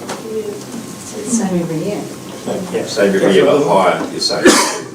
I don't have the figures for that, but we just book all the appointments for them. It'll be in the report to the Audit and Risk Committee next week as to the numbers in the last 12 months of the financial year. So you'll see that comparison. Councillor Goodall? Yeah, just a clarification. Did I hear that there's just over 1,100 people applied for the rate rebate? Yeah. And am I correct in saying that the last report was 1,111 people in rates arrears? No. Well, it came up recently in one of your reports, and it wasn't 1,111. It's about 750 properties have an amount of rates outstanding at the 30th of June. 753, I think it is. Again, the report will be in next week's council agenda, audit and risk agenda. Thank you. Yeah, Councillor Hart. I've got a compliment. I made a call about a road up at the Vicky Mick Road. I've been phoned by a very concerned owner of land up there, and to my surprise, about a week later, I had a call from him thanking me for what I'd done, and I actually hadn't done anything other than report it. So the system works, and I'd just like to compliment Kane. Thank you, Claire, thank you so much. Probably just a reminder too of the Antenno app, if anyone's aware of that. So on your phone, you simply download it, you can then take a photo of anywhere that's in town, any issue, it'll GPS it and send it through to the council, we can fix it. It's really quick. Okay, Terry. I just want to add that's a bit Morena, I think I've met most of you before. I'll take my section of the report as read, but I'll just briefly highlight a few things. So, parking behaviour around schools. Well, being around schools today just seems to be a popular topic, but we would really like our parents and caregivers to be leading by example. These people parking at bus stops, on yellow lines, over driveways, on footpaths. It's just an accident waiting to happen, really, and it could be a real tragedy. So we do get out and monitor those, but we can't be everywhere at once. So of course we do engage with our schools as well. We have talked to also community police and the road safety people as well about that. We've had a significant drop in our concerns about livestock, so that message was getting through, thankfully. I have been on the way up to Castle Point recently and seeing that the issues out there, there's been some fencing repairs and things done out there, so hopefully that's addressed that issue. Poo-bin upgrades, so we're in our final stages. The reason for the upgrades were to stop the amount of the household rubbish going into those poo bins, which registered dog owners are paying for the servicing of those bins, and also, you know, we would often have them, you know, set on fire, blown up, damaged. So the upgrades of those are just about complete, and hopefully they'll look really smart. We will have a small amount. We do have a small amount in the budget for repairs or replacements, but that's tiny. Probably one bin a year. So yeah, we will work on expanding those, but it's also about being able to service them as well, because that's something that animal services staff do, so they don't go out to contractors. It's someone in our team that runs around and empties all of those bins. That's about keeping the costs really low as well. It's cheaper for us to have somebody, our animal services shelter attendant goes out and does those. We have priced it up before to have a contractor, but this was the cheaper option. We were overrun with dogs in the May-June period as well. 2 litters of dumped puppies and then other larger dogs in our shelter. So it's pretty disheartening for staff and everyone involved really that when we come across these dumped litters. It takes a lot of resourcing and time to manage them as well. We have got, you may have heard them just before, we've got 2 in today. So we're still looking for fosterers for 3 of our older litter or potential owners. So the rescues that we've worked with have been really fantastic, but they're overrun as well. So the SPCA have taken most of our first litter, our larger dogs. There have been some that have been adopted as well.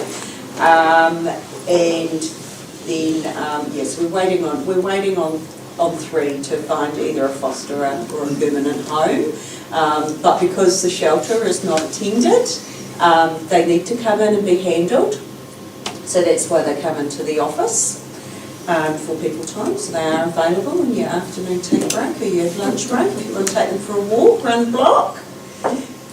Surrendered dogs. So this is the time of year, registration's due, it's winter, you know, times are tough financially, that we get a bit of an influx of people trying to surrender their dogs. Again, if you have a look on social media, some of the rehoming pages, they're just overrun, everywhere's overrun. If you have a look at Ellie's Canine Rescue, they did a report, I think it was in June, that in 1 month alone they had over 60 dogs trying to be surrendered to them, which is just huge. Auckland Animal Shelters, I think they're putting down like 50 dogs a week. So it's it's just out of control at the moment. The breeding of unwanted litters and things is having a significant impact on that as well, which you can see with the 2 dumped litters that we had, and we thought we were moving some over to live in, and then they had dumped litters over there, and it's just out of control. So if everyone could just stop breeding their dogs for about 5 years and let us catch up, that would be fantastic. I think You've just made the national really like that. So rushings, antisocial behaviour. So these are just, we've had a bit of an increase of reported rushings, and that's dogs rushing out of properties that may not make contact with something but potentially could cause injury or harm. So with those as well, we look at what the issues are, maybe talking to owners about, restricting their dog within their boundaries in different ways. We can direct them to do that, but we like to engage with them and to look at options first as well. Dog registration, big shout out to our customer services team for giving us a hand on that. Currently we're at about 86% now registration. Penalties are due now as well, 50% penalty goes on top of that. So, for an example, if a known dog gets picked up today that's entire, with its impounding costs and excluding like care costs, it'll be $364.50 to get that dog out. So it is a reasonably high amount of money. Terry, am I right in saying too, so 86% for this time, like last year, we're ahead of where we were? Yes, we're ahead of where we were. So I'll just bring that up if you like. So June, where am I? June last year, the stats, yeah, we looked at, you were 83 last year, 83%, so 3% more, and we've got more dogs, so that's fantastic. And the team have been working hard in terms of that, and so the Wagging Trails events have been, I think, really instrumental. There's been some really great feedback on social media about those events, and they've really, I think, helped in terms of people's engagement with the team, but also the registration numbers. Yeah, so part of the reason why we did the Wagging Trails was to create some positivity within the community this time of year. It is a difficult, winter's always tough with dog owners and things. We've got to motivate people to get out and walk their dogs, come and meet us as well, know that we're not the horrible dog catchers from the Disney movies and things. So we had really good turnouts with our Wagging Trails as well. I'll give you some more detail in my next report. But we had 111 people attend our first event, 60 attend the second event, so they were both Sundays. And then we had 36 to the night globe walk, and that was my favourite one, I have to say. Lots of fun walking around the park in the dark. So we did get some really good feedback on those. So on to environmental health. So our quality management assessment for this year, really proud of the team. They did a stellar job on that. No findings during that assessment, so that's really great. MPI have confirmed that they are going to implement the food levy. We did submit on this and we're opposed to it, but they have brought it in anyway. So there will be some increases to food businesses fees coming up in the 25-26 year. And also we're expecting there's going to be an increase in workloads for alcohol licensing inspectors as well. Police and Public Health, New Zealand Health are opposing more applications at the moment. If you get a chance, the article on that report is worth a read. Inspectors have been carrying out alcohol licensing inspector training as well, which has been useful, and that's been given by Health New Zealand at no cost to inspectors, so that's a real benefit. We've done the year's totals as well for our new businesses that have applied for licences or applications for new premises and things, and so I'm just giving you a total of the new premises and like perhaps manager certificates. Really pleased with these results. It does show that we are having a steady increase as well. So there were 3 more applications than the time period last year. Hopefully our taking care of business application form will make this easier for businesses as well when they are looking at opening. And we are still getting a number of service requests and inquiries that relate to businesses as well. 97 inquiries for food businesses alone. And our water and consent monitoring, that continues to increase, and that's to be expected with the Tamata ROI compliance changes. Any questions? Right, questions, Terry. That was good report, Terry. Next, then Councillor Johnson and Councillor Tudor. Thanks, Terry. Just 2 questions. One is on the food levy. What is the new one that's been introduced, what is the food levy for?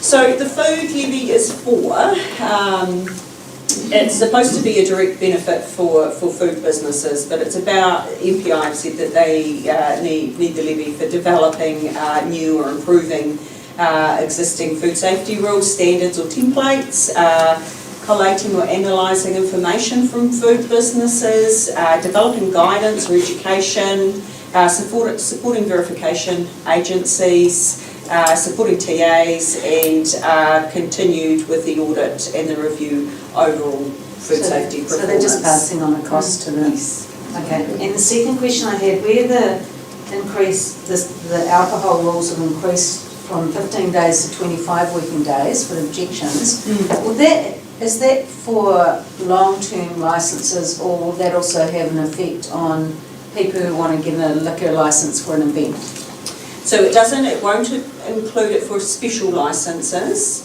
but there is the extension for the objection period is for on licences, off licences or club licences, and that is if it's a renewal or if it is a new licence. Okay. Because my question is, sometimes we've had businesses or clubs in their unfortunate position where they've not been timely, and so will the people that this affects, will they be notified that there's going to be a change so that they won't kind of throw something in at the normal time? So that the objection period is already in place now. We have got to do our submission to ALA, and we will be noting, so for our annual report, the effects that this has, because this affects a temporary authority licence as well. So when someone is transitioning into a new, buying a business and they have what's called a temporary authority licence, that does affect the timing there. Sometimes they may need to apply for a second one. Yeah, I'm just worried that some people might get caught out. Yeah, no, they don't think that they will. Okay, thanks. Councillor Tudor. Thank you for your report. I left page 120, where you've got a table of new applications received. What is an offensive trade? So an offensive trade is like for the suck trucks that come and do the empty your septic tank. So or it could be there's quite a few. Could be for your toxic waste. Yeah, well, you like a private rubbish collection. So we don't have that anymore, but previously there was a company here that went and had their own wheelie bin. So we looked at those as well. Yeah. Okay. Yeah, my mind was heading in another direction. Councillor Holmes. Just on Madam Matuta's same page, 120, just around the food registrations, 29. Is that cafes and restaurants only, or is that food trucks and other? Yes, a food truck would come in under that. So as a permanent business, is the registration. So it could be for a food truck. It could be for a home-based business, perhaps like a cake decorator. Okay. Yeah. Could be for a cafe or a restaurant. Thank you. Councillor Holmes, then Councillor Goya. Thank you, Kerry. I've got a question regarding the car park at New World. You'll be aware that they've started charging people for parking over an hour. It's quite a heavy fine too. And One of the questions that was highlighted, one of the problems that was highlighted to me yesterday was if you take the footpath from the building straight through to Dixon Street, that area, which is 6 or 8 car parks, is actually council land. I just wondered if, I've been asked to have that checked out, please. Okay, so I may need to have it. No, that's fine, I'm project just team highlighting as it, well. but Yeah. it's eaten its ugly head with a lot of people because they use the park for parking, swimming, Yeah. and all sorts. So I'll just do a reminder that we're working on the parking strategy. No, that's fine, at the yes, I'm moment. aware of that. Yeah. And also the park strategy around the museum, the Woolshed Museum. Yeah. Because all the people that work at the supermarket park there. Thank you, Councillor Mayor. Thank you. Thanks for your report, Terry. Just around the alcohol side of things, and just following on a little bit from Councillor Johnson. The new District Licensing Committee has been appointed and set up. Asking for a fee, of course. When will they become active? Because I can do the that. increased workload that is pertinent. Indeed. So already active, councillor, and I'll talk to you about setting up a meeting for you and the new chair, who I met with yesterday. So that's happened in the last week? In the last week, yeah, last week and a bit, yes, yeah. So we've got all the paperwork now in place, and we are expecting, following on from that, we are seeing objections. We're anticipating more objections, which means that there will be hearings. That's been unusual for us, so we're moving into a different environment. So the District Licensing Committee will be quite busy, we anticipate. So which will be good because the committee will get exercise, but it will mean that there's more process will be involved in a lot of the licences. Councillor Johnson. I just wanted to bring out it because Councillor Holmes brought up about the New World Car Park. I support them having a time limit on the car park at New World. I actually met with the owners and they said that when Entice was closed for a refurb, and then the pools were closed when they were upgrading the pools over a period of time, their business went up 15%. And that's because they realised what an impact the recreation centre has on their parking, where people go for a swim, go to the gym, stay 2 to 3 hours, and people are going round and round the car park New World trying to find a car park to buy their groceries. So, you know, we're in a position where we want to be enablers and facilitators and help support businesses in town as well. So I think they've got a valid point. Councillor Boyd. And I think that's a very valid point. It transfers to all parking within the CBD. You know, we cannot be taking parking spots away from people directly impacts on their business. Okay. Councillor Good. Yes, just along that, it's just interesting to look at the rating differential. The U2 falls in, probably have it in his head, but by my reckoning about, we charge people who dare set up a business an additional 2.9 million over what they would pay if they were a resident. And so we should remember that whilst we say we welcome them, we want to help them, we don't want to put too many impediments or charge them too much. Any further? I just wanted to follow up from what Councillor Johnson said. I know a lady who parked for an hour and 10 minutes at the car park, went to the parking, spent $510 and got a $60 ticket. Well, they just said, wear a watch. 65. Terry, I'd just like to make a couple of comments. First of all, I'd like to congratulate the dog control team on the public relations work you're doing with those events. So I think it's been amazing just going along to those and it's not only the dog that enjoys it, interesting enough, it's usually the people that seem to have this much fun. So I think that's great because it's very easy for people to, you know, the animal control team, I guess, is one area of council which takes a hammering in terms of public perception sometimes. And I think we've now got an animal control team there which has actually got a really good public relations vibe in the town, so I think that's great. The other thing that I would, and I don't know if we can do anything about it, but I absolutely agree with you about people as a dog lover and as a dog owner for so many years, it doesn't matter. It really annoys me when stories about these pups and being dropped, dumped or whatever, because there are so many people who do that sort of thing. I mean, you just can't have a love of the dog when you do that. And I don't know how we stop it, but it is becoming a real epidemic around the country, as you say. And I would just plead to people who are listening to this maybe that if you're going to breed dogs, know what you're getting into, because they don't just have one. And but I guess, Terry, the question out of that, I guess there's nothing we can do to legislate anything in that regard anyway, is it?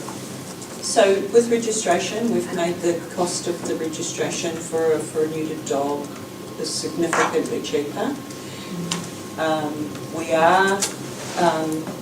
We do have funding applications and with agencies at the moment in hope that we might get some funding to do a neutering program.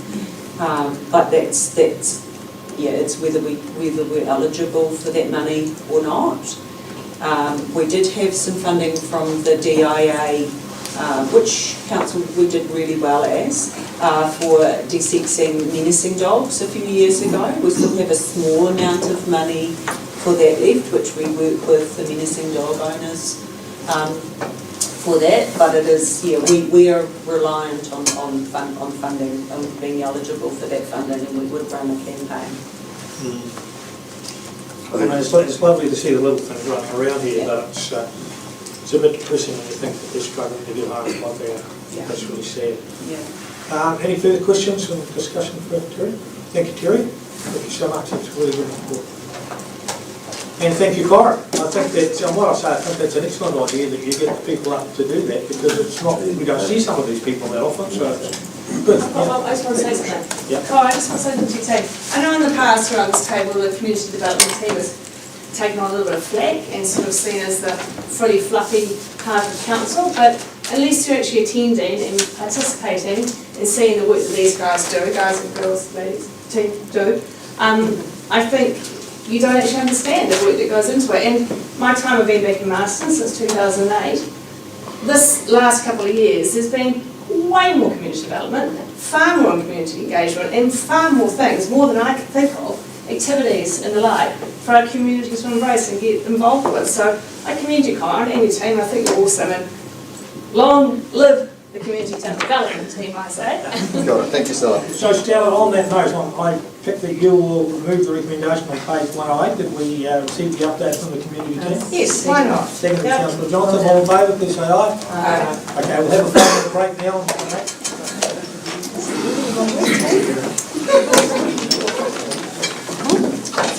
Long live the community development.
Okay, we'll resume our meeting, and I'm going to ask Leanne to come up and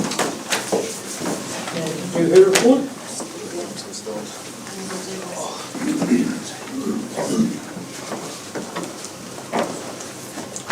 Tēnā koutou, e te kaunihira o whakaururi, e te wana ahau, e moko tuma o te wairapa aha ko tō pau ahuria Māori, pau ahuria Māori. So I will take it as read.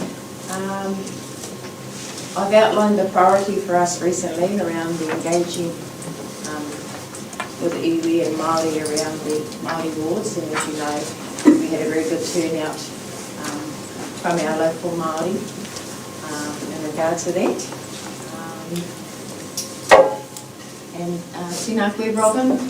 A big part of my job is iwi relationships, so seeing you here today heartens me that we are engaging.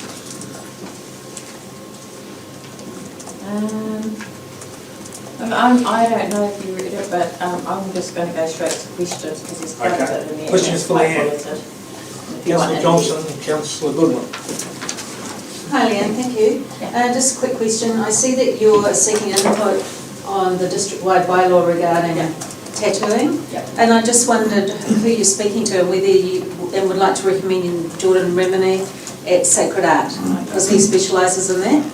And also he's commercially involved, you know, which is quite different to someone possibly who's not dealing with the general public all the time. Yeah, that was all. It went out in a local newsletter email, a chain email to district-wide, and we had quite a big response back to it. Oh, awesome. And it's quite varied, the responses, like although we don't class whāmoko as tattoo, there is a need to be doing it safely. So and some of the concerns. I think my inference was to also include commercial operators as well. Thank you for that. Thank you. Councillor Goodwin. Just on, a couple of years ago there was an apology in the well, the Crown, so Kapanana. And afterwards we discussed putting in a plaque to commemorate it. And I don't think anything's happened yet. Just wondered where that's at. So I've been contacted by Ian Olsen over there for the Parks team. We have gone out to have initial discussions with our two iwi entities. Right now, one has recommended some names, and we are awaiting further feedback from the other entity at the moment. Because when it comes to naming, tipuna names for spaces and places, as you know, it's quite overlaid, and it's not for us to whakaingoa those places, it's to get their history. And it's not just about the names, it's the kōrero that goes with the names as well. Kia ora. Councillor Johnson. Oh, just another question, Leanne. You know, you talked about supporting district-wide council attendance, and you've noted Papuai Marae. Did we have council representation at that? Where was that? That's page 123. Oh, because I'm all for council, because sometimes council staff are aware of events that are going on, but councillors aren't. And it was heartening to see that you were encouraging council attendance. Do you mean staff or do you mean elected members? So the invite did go out and to Kim, and I'm not sure if No, I couldn't go to that. But it didn't come round, did it? No. Yeah, I think it did. I think an invitation went out. Well, that's what I'm saying. It should have come around. Yeah. And then also, because I just saw it on social media. I never saw it through our internal. Yeah. Which I think is great. I want to know what's going on and to have the opportunity to attend things that aren't just Masterton specific. Yeah. We'll make sure we don't miss anything. Thank you. John. My question is around the tattooing information that you've put forward. Does that also, I understand that Tamoko is not included, is that all the other whānau, the Pacifica tattoos and all of those that go on? Right now they are classed as included. That's why we are looking to have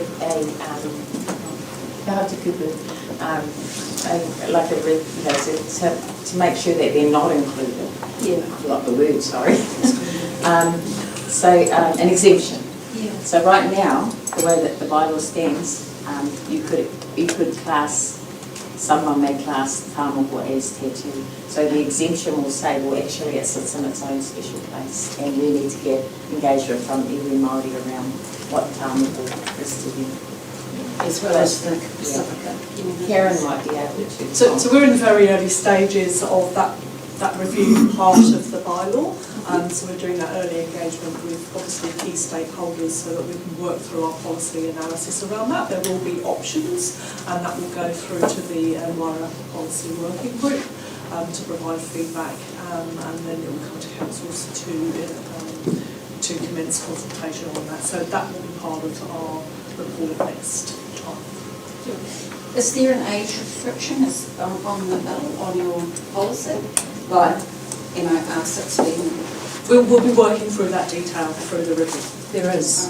But if you would like to provide some commentary at an early stage. Yeah, it's just that when I was in Parliament, I worked with Nick Smith on a bill that would cross all local government around this kaupapa. Thank you, Joe. Councillor Treasure.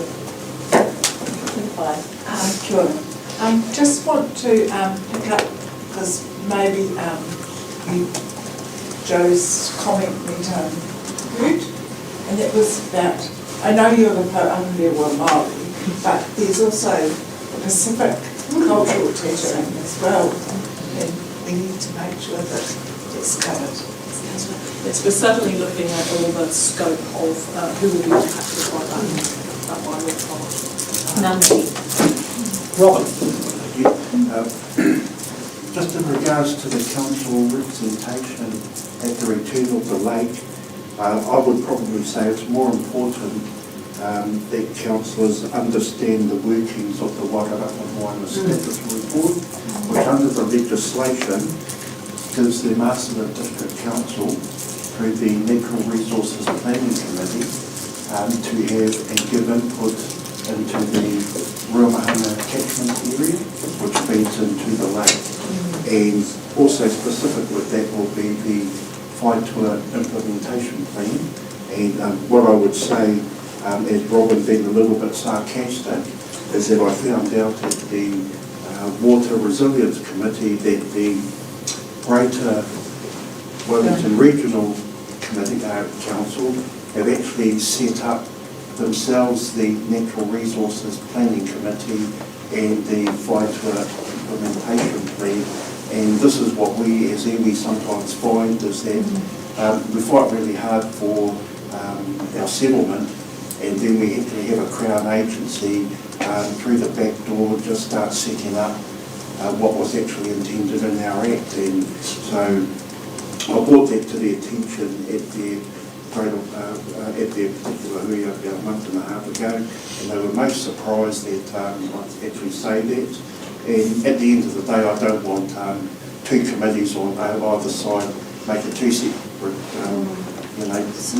lots of more work, when in fact there is the Greater Wellington Regional Council who have a role to play under their Act, but under our Act, the Wairarapa Moana Statutory Board actually has a role under legislation that it fulfills, that the Masterton District Council, by being involved in the Natural Resources Planning Committee, of which has been also funded by the Crown, has the opportunity to participate.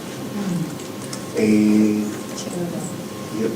in regards to what the council has to do next year in regards to iwi representation, all I would recommend is that you engage with both iwi, because if they truly want it, I actually also believe that both iwi should participate in paying for it. It shouldn't just fall on the council. Iwi need to stand up and say that they want to be represented, and that you give a good account of why there should be a Māori board to be retained. And We just shouldn't rely on the council to fund it. Bothly we should be proactive in wanting it to be done and be proactive engaging Te Whānau and hapu koi, what you will, in respect to trying to have it done. Because it will be a tall mountain to climb, but that should be for iwi to get its working boots on and actually climb that mountain and not rely on the council to try and do their job. Thank you, Robert. Thank you, appreciate that.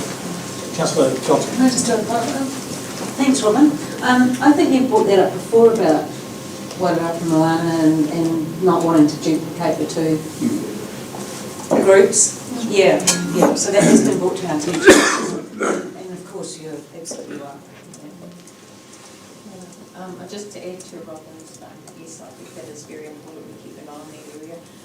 The real Mahanga catchment, the Pōrero rule is from our mountains to our ocean, that water flows, so for that statutory board to have an oversight over that and for us to be actively supporting the vision when it comes to that. Any further comments? Councillor Tudor. I just remind you of that little talk. Yeah. I couldn't find it. Were you talking about the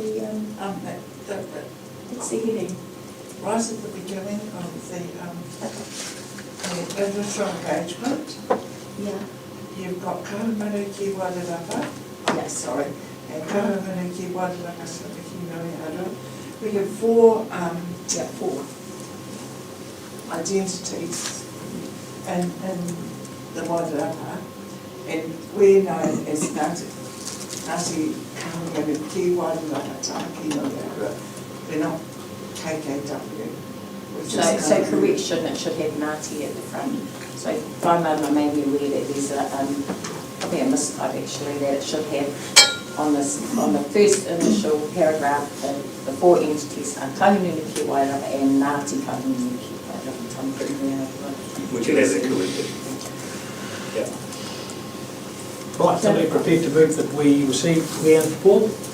Move Councillor Holmes, seconded Councillor Lena. All in favour, please say aye. Aye. Thank you, Leanne. Okay, we move to page 124, the Infrastructure and Assets Act. The report. May. Can I just ask that we do questions after each page of Maz's report? Is that going to be all right? What's this? Yeah, well, okay. Yeah. Any each page. Well, like you've got the Just roading sort page, this out. and then utilities, and then put like this. Oh, okay. Yeah. Is that okay? Okay. Is that, yeah, is that all right? Otherwise we'll be all over the show. Good idea. Thanks, Maz. Morena, Your Worship and councillors. So the Infrastructure and Services report I will take as read, but I'll go through each page and summarise and talk about highlights, and then happy to take questions after each. So the team have done really well. You know, we've been through a reorganisation in that part of the business. We have settled now and starting to move forward. Monday of this week was the first day with our new structure. So people have been working on transitioning where there's been a merge of roles or shift of tasks. I'm really pleased with the way that the team have tackled it. They've been really professional despite, you know, it's a challenging time, but they've got through that really well. We have been successful in appointing our Three Waters Operations and Transition Manager, and that is, the person who's picked up that role is Steve Watt. So you'll see in the notes there that Steve comes very experienced, credible background, and I'm really looking forward to getting him on board. It's certainly going to take a weight off my shoulders and will be great for the utilities team. On the first page there you'll see that I have highlighted the risks. We do have what I'm scoring as a critical risk at this time, and that is around the assets. We have mitigations and responses in place, but that's just to highlight to you there that the work needed is around our asset management systems and processes, methodologies, things like condition assessments and looking at demand management and so on. questions on Right, the infrastructure services, right. Councillor Goodwin.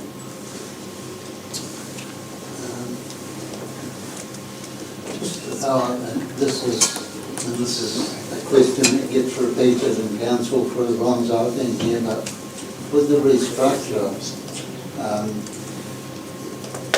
a big fear is, for instance, local knowledge about coal bins, and they cause potentially so much damage to roading, where if they're maintained, they can be relatively cheap. So just raising that, you know, that with the changes that have been, of somehow preserving that knowledge, especially over anything to do with water and roads, is vital. And the failure of critical assets, you mentioned those risks.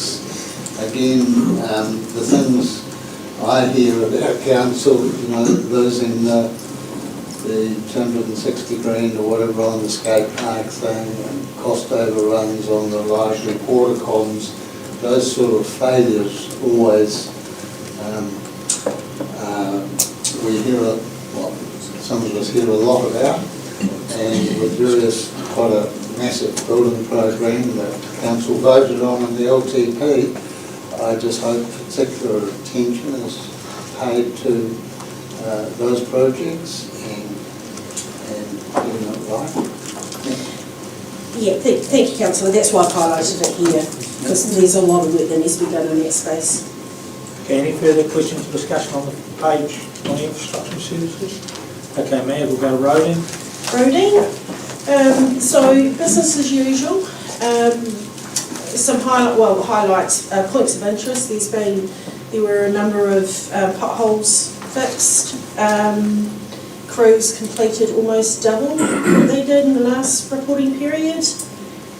Kane and the team have worked really well in meeting NZTA's reporting requirements. They're really intense, can be compared to the rest of the business when we have, you know, a longer period to settle our end of financial year. So that's taken a reasonable amount of effort. Emergency works, we continue to plan and monitor assets and establish what needs to be done as we move forward into this new financial year.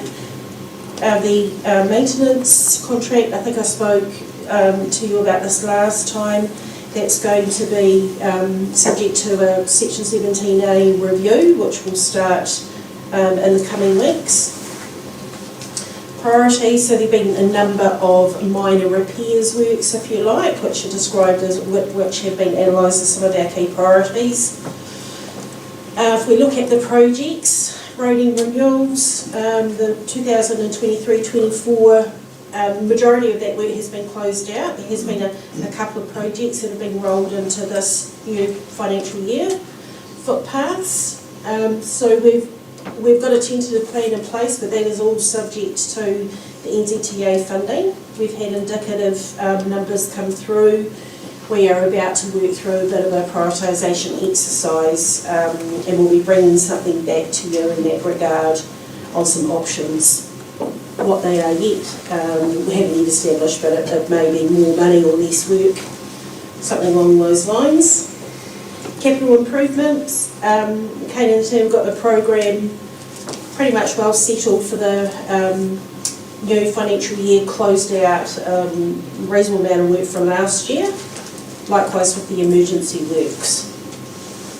Happy to take any questions on roading.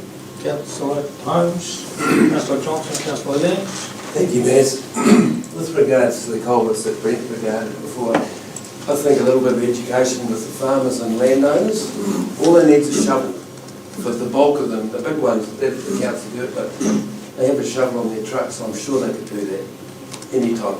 I'm so disappointed at the sealing that's been done around town, and I see it every day I come to town on Columba Road. It's appalling. And we've had a really dry winter, and I think I'm disappointed, and I'd like to see Kane, you must be disappointed too. It's just cut up everywhere. Tiaria Road. road's bad as well. So I'm laying a complaint to you. Thank you, Councillor Lyons. Councillor Johnson? Could I just give an update on Judd's Road, seeing as it's mentioned in this page? Yeah, why not? Yep. Thanks, Maz.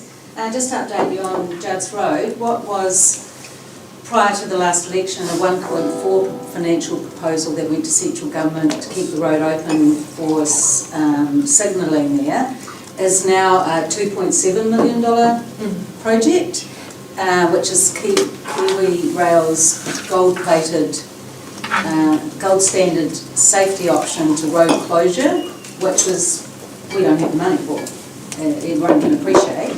So just to update you that myself and the chair of the Judd's Road Steering Group, John Coburn, and Mike Butterick are meeting again with Kiwi Rail this Friday to present them with a meet in the middle type safety signalisation opportunity, but we don't know whether it's got any legs or not, but we're meeting again on Friday. So that's where it's at. Oh, if there are any questions, happy to answer any on Judd's Road. Thank you, Councillor Johnson. Councillor Lennox. Yes, Maz, thank you. And look, just to note, your report is fantastic. I have talked to many councillors who appreciate this format. It's clear, it's got good factual data, it's fantastic. Thank you. It actually, I think, enables better questions from us as well. So around the ceiling at Church Street and Clumber Road, thank you. I did highlight this with you, and that very same day, Higgins were out sweeping the road. However, the road's still not swept to standard, and it fascinates me that they go in during the day when there's cars parked all along the street, so they therefore can't actually give it a good sweep. So I don't know how we can sort of encourage them to maybe look at their planning around that, but it's still a health and safety issue in my eyes. And then in regards to the footpath, so will that plan of works be made public? I have quite a few people always ask me about when footpaths are going to be upgraded. I don't see why it wouldn't. So we have had some indicative numbers from NZTA, and we're going to be working through those pretty quickly. So once we've done that, Kane will shape what that program looks like. And as I said, we'll need to bring something back, or potentially need to bring something back, depending on where we think it should head. Cool. But then it should be published. Publicly, yeah, great. It's just nice to be able to direct people to somewhere to go to see if their footpaths on the list or not. Yeah. Thank you, Maz. Any further questions? Councillor Lennox? Or discussion? All discussion, thank you. Bit of both. Maz, like Councillor Lennox, I think it's a far better report to sort of get your head around and simpler, easier for us, not so smart people to understand. But I'd just like to acknowledge, you talked about the review and the restructure of this part of the council. I just want to acknowledge Kim for your willingness to look at reviewing and restructuring parts of this organisation to make it efficient. And I think that has been a request by many of us, and I think it is a key role of governance to make sure the organisation is efficient. Just want to thank you, Maz, for carrying an extra load, and hopefully that is lightened when the new person picks up in the water space. In terms of efficiencies, you talk about there, though, getting to my question, double the number of potholes. Is that linked to efficiencies already, or we're working in a different way, or is it we've just prioritised those given that the quality of our roads have deteriorated? Probably best for Kane to answer that. I just think it's a seasonal thing. At this time of year, we get a lot more pothole. It's double for last season. No, it's double from last month. So it's just the weather affecting the roads more and deteriorating, and having to fix and get out there and fix more faults. Any further questions on road? Okay, we'll move on to utilities, Matt. The utilities, same again, business as usual. A little bit of work's been done to close out the financial year and previous year's CapEx works and start preparing for the new. We've got two contracts have been awarded already, one for Chapel Street and Reynolds Street, and we are starting to look at Upper Plains Road, which is a 14 kilometre pipe potentially getting that out to the market shortly. Treatment plants, so last time I talked about this big bulge that we had in one of the ponds at Homebush. So the pond has been drained down, and we're about to get some pricing to remove quite a pile of sludge, so we can get an inspection done on the bulge and work out what's happened and how we can remedy that. Solid waste, we are preparing to go back out to the market, that piece of work, and we have got the waste management minimisation program, which has got some targeted pieces of work that we're starting to look at. Water meters, I feel that we've gone a bit slow with this project, so I'll be leaning into it very soon with some assistance. We need to finalise what we're doing with shared services. We need to finalise a policy, start working with policy and planning team around what that might look like, and then what the consultation for that will be. So we're aiming to be ready to go out to consultation in October. So there's quite a bit of chat that needs to happen before then. Okay, any Happy to questions? take questions. Councillor Bowyer, Councillor Lennox, Councillor Johnson. 2 questions. First one, this bulge that's appeared, is it affecting the structural integrity of the pond or not? Well, I think we don't know, Councillor, that's why we need to get the inspection. And I don't think it has only just appeared, I think it's been there for a period. And my second one about utilities is in our long-term plan, 25-26, we talk about raw water storage ponds up here. I'm just wondering if there's not an opportunity to get some thought and some pre-work around this. The area is renowned for being quite stony, and there is a distinct lack of gravel and that currently working its way through the infrastructure system. But maybe it may be a chance to get our ponds dug for very little and be fully prepared for what may eventuate, depending on how the water's entities pan out. Do you want to comment on that now? Probably just to say that we haven't touched on that work yet, but we will be soon, and probably more from a holistic view of what's happening with local water done well, and then the Wairarapa Resilience Project as well. Councillor Lennox. No, sorry, I'm actually the next slide. Councillor Johnson. Yeah, hi, thanks, Maz. I'm glad you touched on about the shared water meters, because I don't know, 3 years ago we were at 99% of all our water meters installed, and the ones left to go were the shared water meters, which at that time sounded great, but when you actually put the number in there, if there's still 500 go, it's a huge number. So I feel like this has been going on for a long time. The thing that I'm a little bit confused on, you say that we have to do this work before we install the shared meters, but can't we install the shared meters and then work out how the property is going to be charged? Yeah, sorry, I don't think we have to do that work before the meters. I mean, we can do it in parallel. Yeah, that's what I'm saying. actually be because it's that almost looking like we're going through a consultation phase before we actually put in the shared meters. We do need to. Do you need to work on the policy first? The consultation phase is just... Oh, is it because of the access, not the charging? We're installing, it's essentially the Yeah. access property, I believe, to install meters on private property.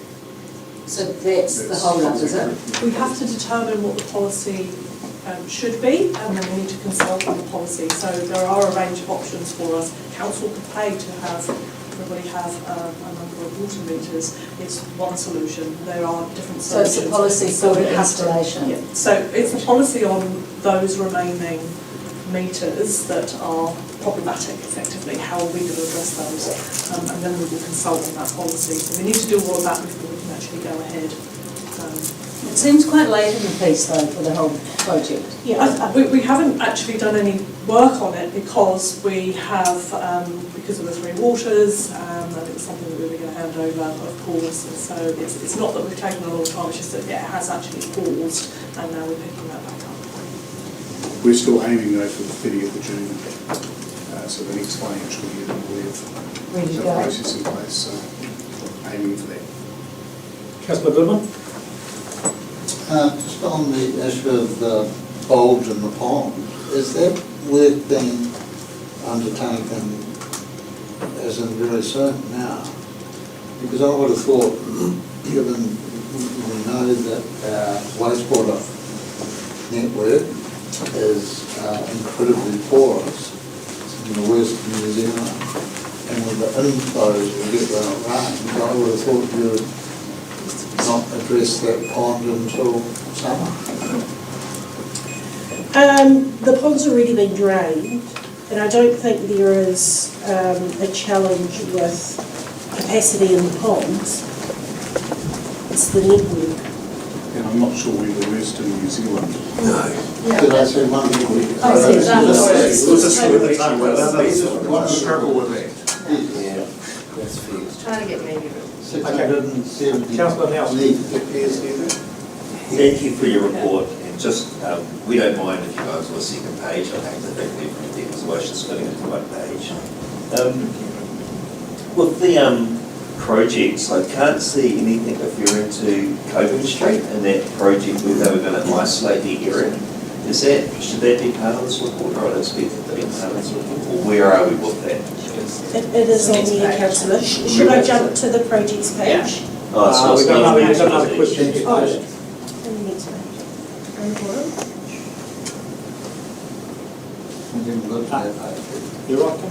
So what happened there isn't on the, is that just because it's not, it's a specific project, it's not a It's on the next, that's on the next, we're still talking about utility. It's not 1 to 8 projects, Oh, thank you, because no one's there. And again, we don't have to use 2 pages. Councillor Holmes? The battle of the bulge, because that's what it is. That'll still be under guarantee, I would think. I'd be very surprised if it's not under guarantee. And I would almost bet that the cause is the high pressure of water coming from the Tower Rivers, which was always a problem in that area. Thank you. Any good, Councillor Tudor? Thank you for your report. Am I allowed to ask questions about water meter cost? The water meters are on this page, so yeah. Utility.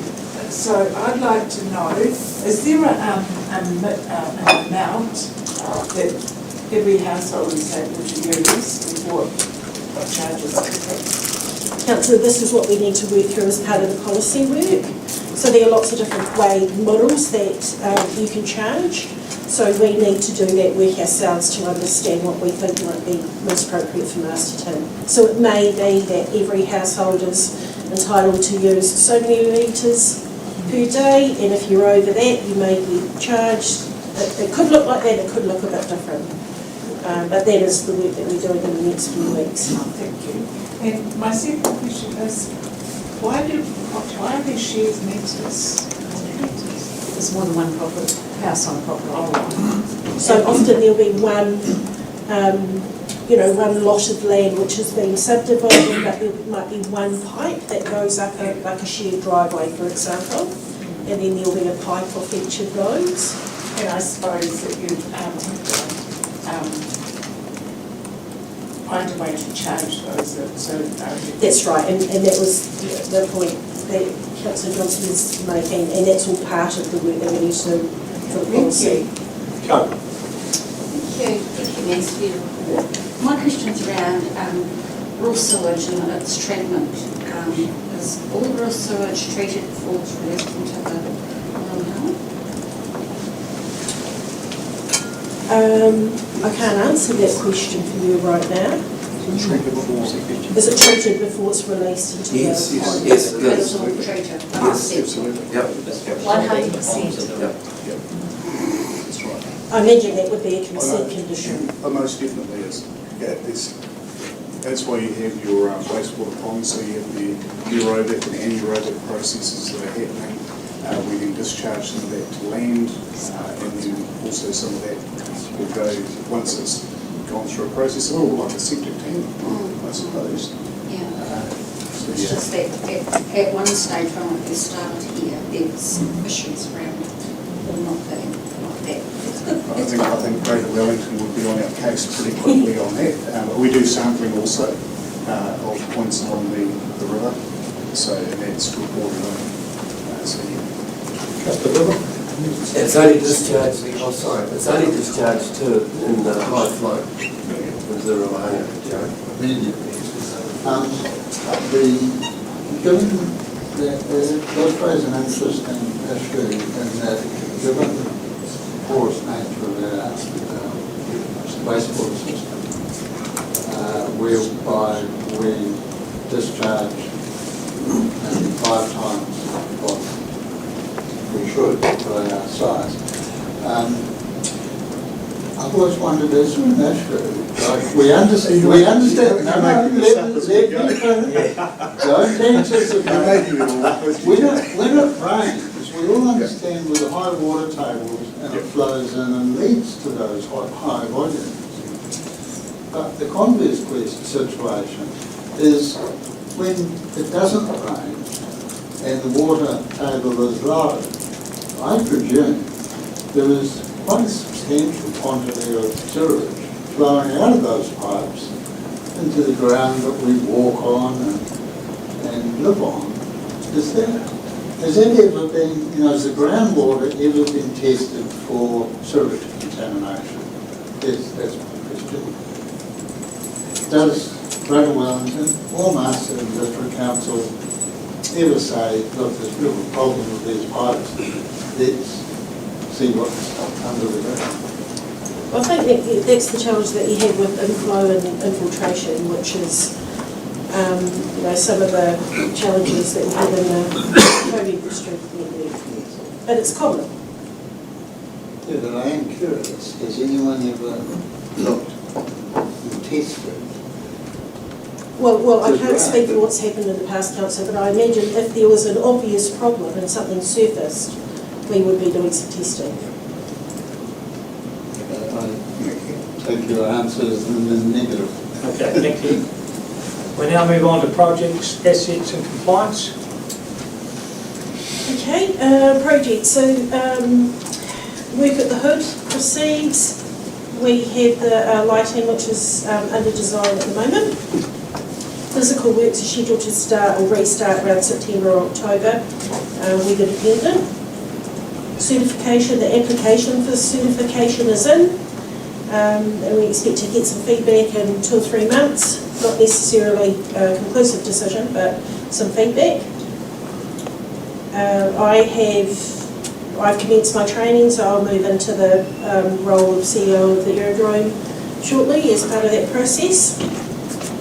The storm and wastewater strategy, Coburn and Taranaki Street, the trial. So the trial's well underway.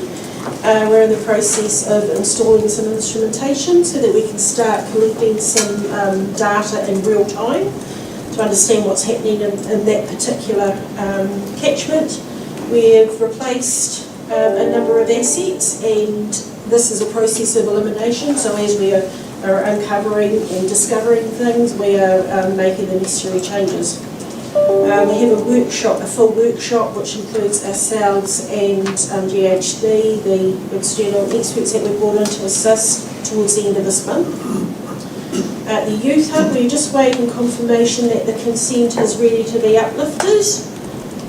The toilets are in fabrication and they'll be arriving forthwith. The services, most of the work around the services has been done, and we're really hopeful to have it up and running in September. Really hopeful. Animal shelter, so all the commercials have been closed out on the contract for the animal shelter. That has taken an extensive amount of time to get there, but we've got there, so Hooray! Really pleased with that. We hope to be turning soil towards the end of this month, and we're looking at a 12-month build process, so underway with that. The town hall. So we have engaged a heritage architect planner to prepare a report for us, which is necessary as part of the consent process. So once we receive that, we then move into making the application for a consent. We have gone to the market for Waiata House, the extension project, for a lead architect, and likewise for the library kind of stage though, so the library closes or has closed, and we are evaluating tenders as we speak, and that work should start, the design should start in September. Waiata House we start evaluating towards the end of this month. Local water done well. I hope you feel that you've been well briefed, as briefed as much as we could brief you on the information that we have, but a lot of work has gone into just trying to get to the point where we currently are, and that will carry on for the next sort of 3 or 4 weeks with myself and Robin, Johannes and Peter. We're actually going through the NCA today, so we expect to have a finalised scoring up against the criteria by the end of tonight, and we'll be sharing that as we previously discussed as soon as we can.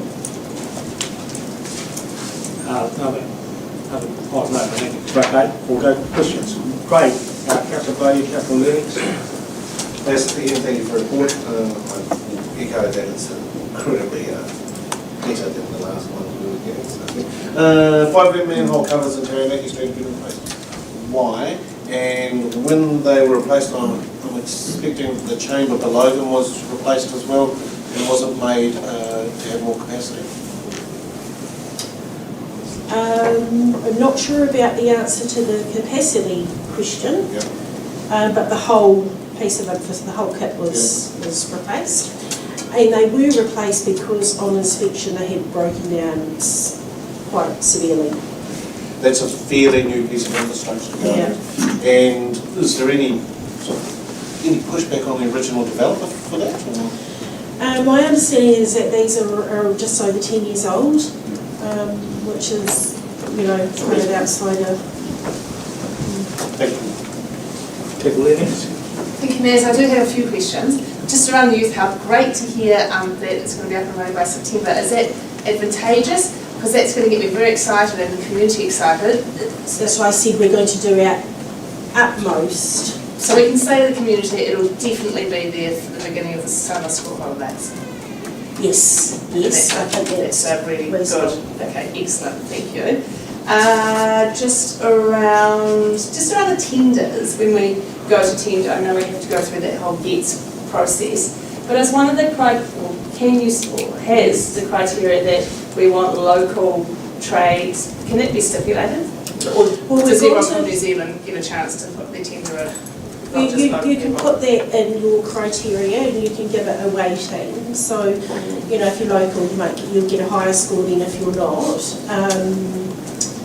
Has been a local trade one of those weighting criteria for us? This is for the design, so this is for the architect, so not trade, and being local is one. Cool, thank you. Can I just answer that too? I think we've discussed it before in terms of the fact that it's a preference, but in some areas we don't have local people who can do certain jobs. But it's always in the back of our mind, local employment, and it's always one of the criteria that. Isn't it procurement policy? Councillor Nelson. Thanks. First of all, an apology. I didn't see that. And the report's fantastic. Everything in there's awesome. I don't know how I missed it. Just regarding the, and also the comment I made about 2 pages, this whole thing goes into 2 pages, not a key, and it's a smart house. So my apologies. But with the something I really like is the project page for future comms has been set up on the MDC website, the Coburn Street. Is that getting much engagement at all? I couldn't actually tell you what the stats are on that, Councillor, but we can start reporting that if you like. I just think it's so good because one of the problems happens when there's a lack of information, and if that's specifically being set up for people to access it and it's updated, I think it's fantastic, and I think people in that situation will really appreciate it. So thank you for your report. Councillor Lennox and Councillor Goodwin. Can I add to that, Tim? I agree, I actually had that, that's what another thing I was going to raise, is that going forward, I like that idea of the project page, and maybe for the large projects like the Town Hall, Lighthouse, Library, etc., maybe we do implement that for the public, so we can direct them to a certain spot. It is definitely something that we are going to adopt for kind of like our top 10. Awesome, love it. Thank you. Councillor Goodwin. Just really for the CE, The Homebush consent planning has been put on hold for the Three Waters reform process, or something like that. Placed on hold consent planning. For the renewal, the consent renewal? For the consent renewal. And anyway, my query is the high-level, the high-level report you referred to when we were talking with Karen McAnulty recently. You gave a high-level figure on maybe some infrastructure deficit, and we will possibly have that by the end of the month for that three-water fall. Will the wastewater consent, I would assume, is a fairly key part of that, the assessment of where that should be. We know we've got it in our infrastructure strategy of 36 or 7 million, so that will be Any questions, Councillor Nelson? Thank you. Just one more question around the town hall. What are the potential impacts of the heritage architect planner, that report? What could that lead to? I think we're required to get that report done, Councillor, because of the district plan. Yeah. And my understanding is that will identify if there are, because it's not a heritage building, but it may identify if there are particular considerations that we've got to turn our mind to before we demolish. Okay, could that report have an impact on whether or not the building is demolished? It will have, yes. But also it might be that, as I understand, there's a window in there that was from the original town hall, so there might be a requirement that that be retained or used rather than demolished. So there could be some criteria to that. So that report is fed in with our application to get consent. Thank you. Okay, any further questions? Okay, we then move to facilities and open spaces. Hello, Eben. No. Right. Yes, I have some queries around the Reynolds Street trees, please. Have any alternatives to the possible of felling up to 15 trees being explored? And secondly, what are those alternatives? Ian, are you okay to address them? Yes. Kia ora, Councillor. So this has been about 18 months of research and planning to get to this point. Through the procurement, initially it was, we've obviously looked at the pollarding to address the footpath root disturbance. So the arborist's initial advice was staged pollarding to get the trees back to a point where once the footpath is replaced and root grinding occurs, that the trees have the best possibility of survival. And that's always our starting point, is obviously ensuring the survivability of the tree. And then obviously as there are more things that implicate that survival, then we make some decisions around whether the tree stays or not.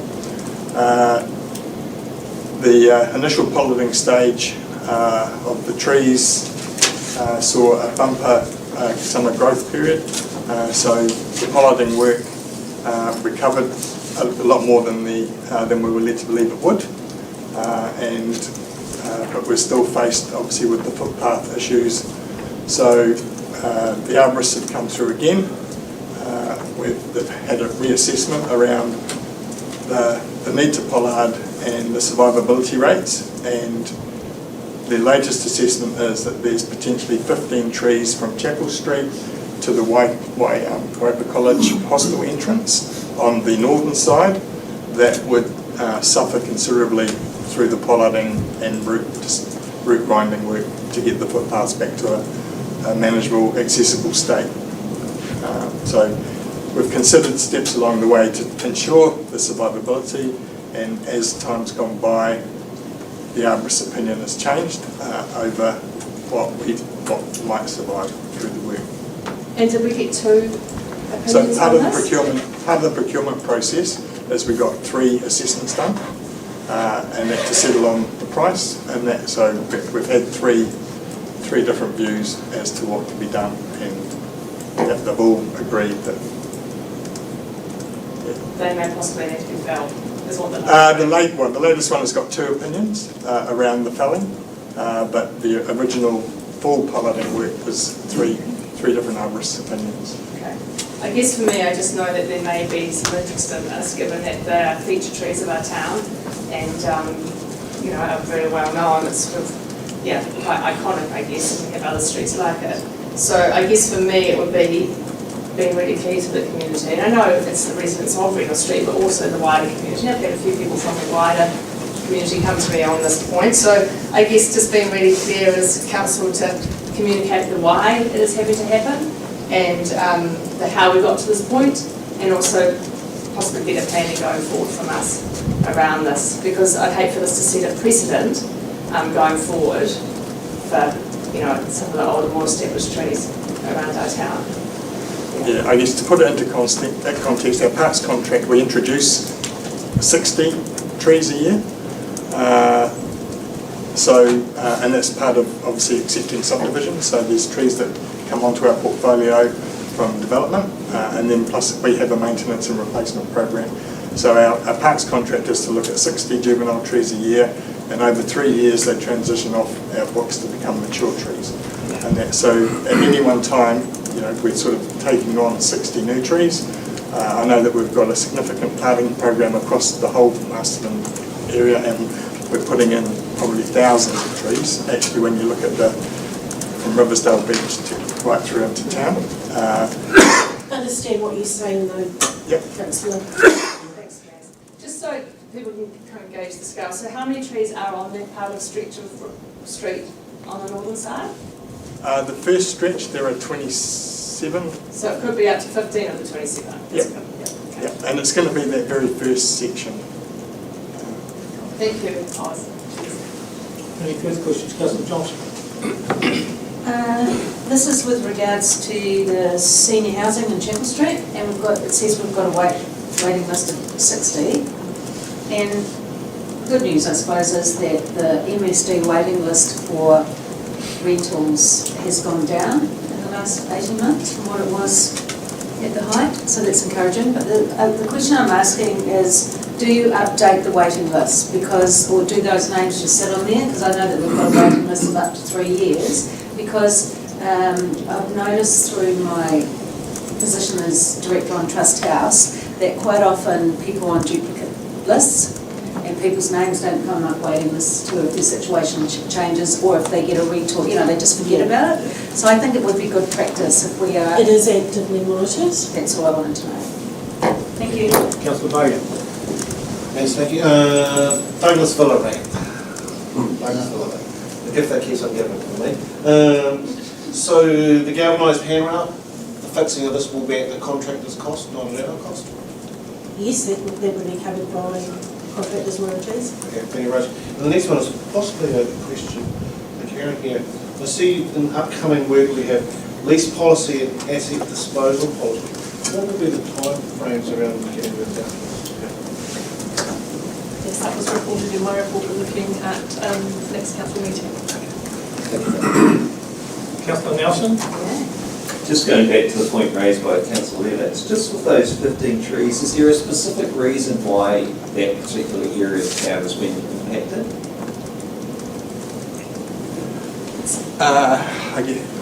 We've just, I think, stepped back. So we used to have a street tree advisory group, and the street tree advisory group made a decision that trees that sit on non-power line sites were left unmaintained to a point. So they'll get to a point where they need canopy reduction in the future, but trees that are on non-power line sides were left to branch out and grow and mature.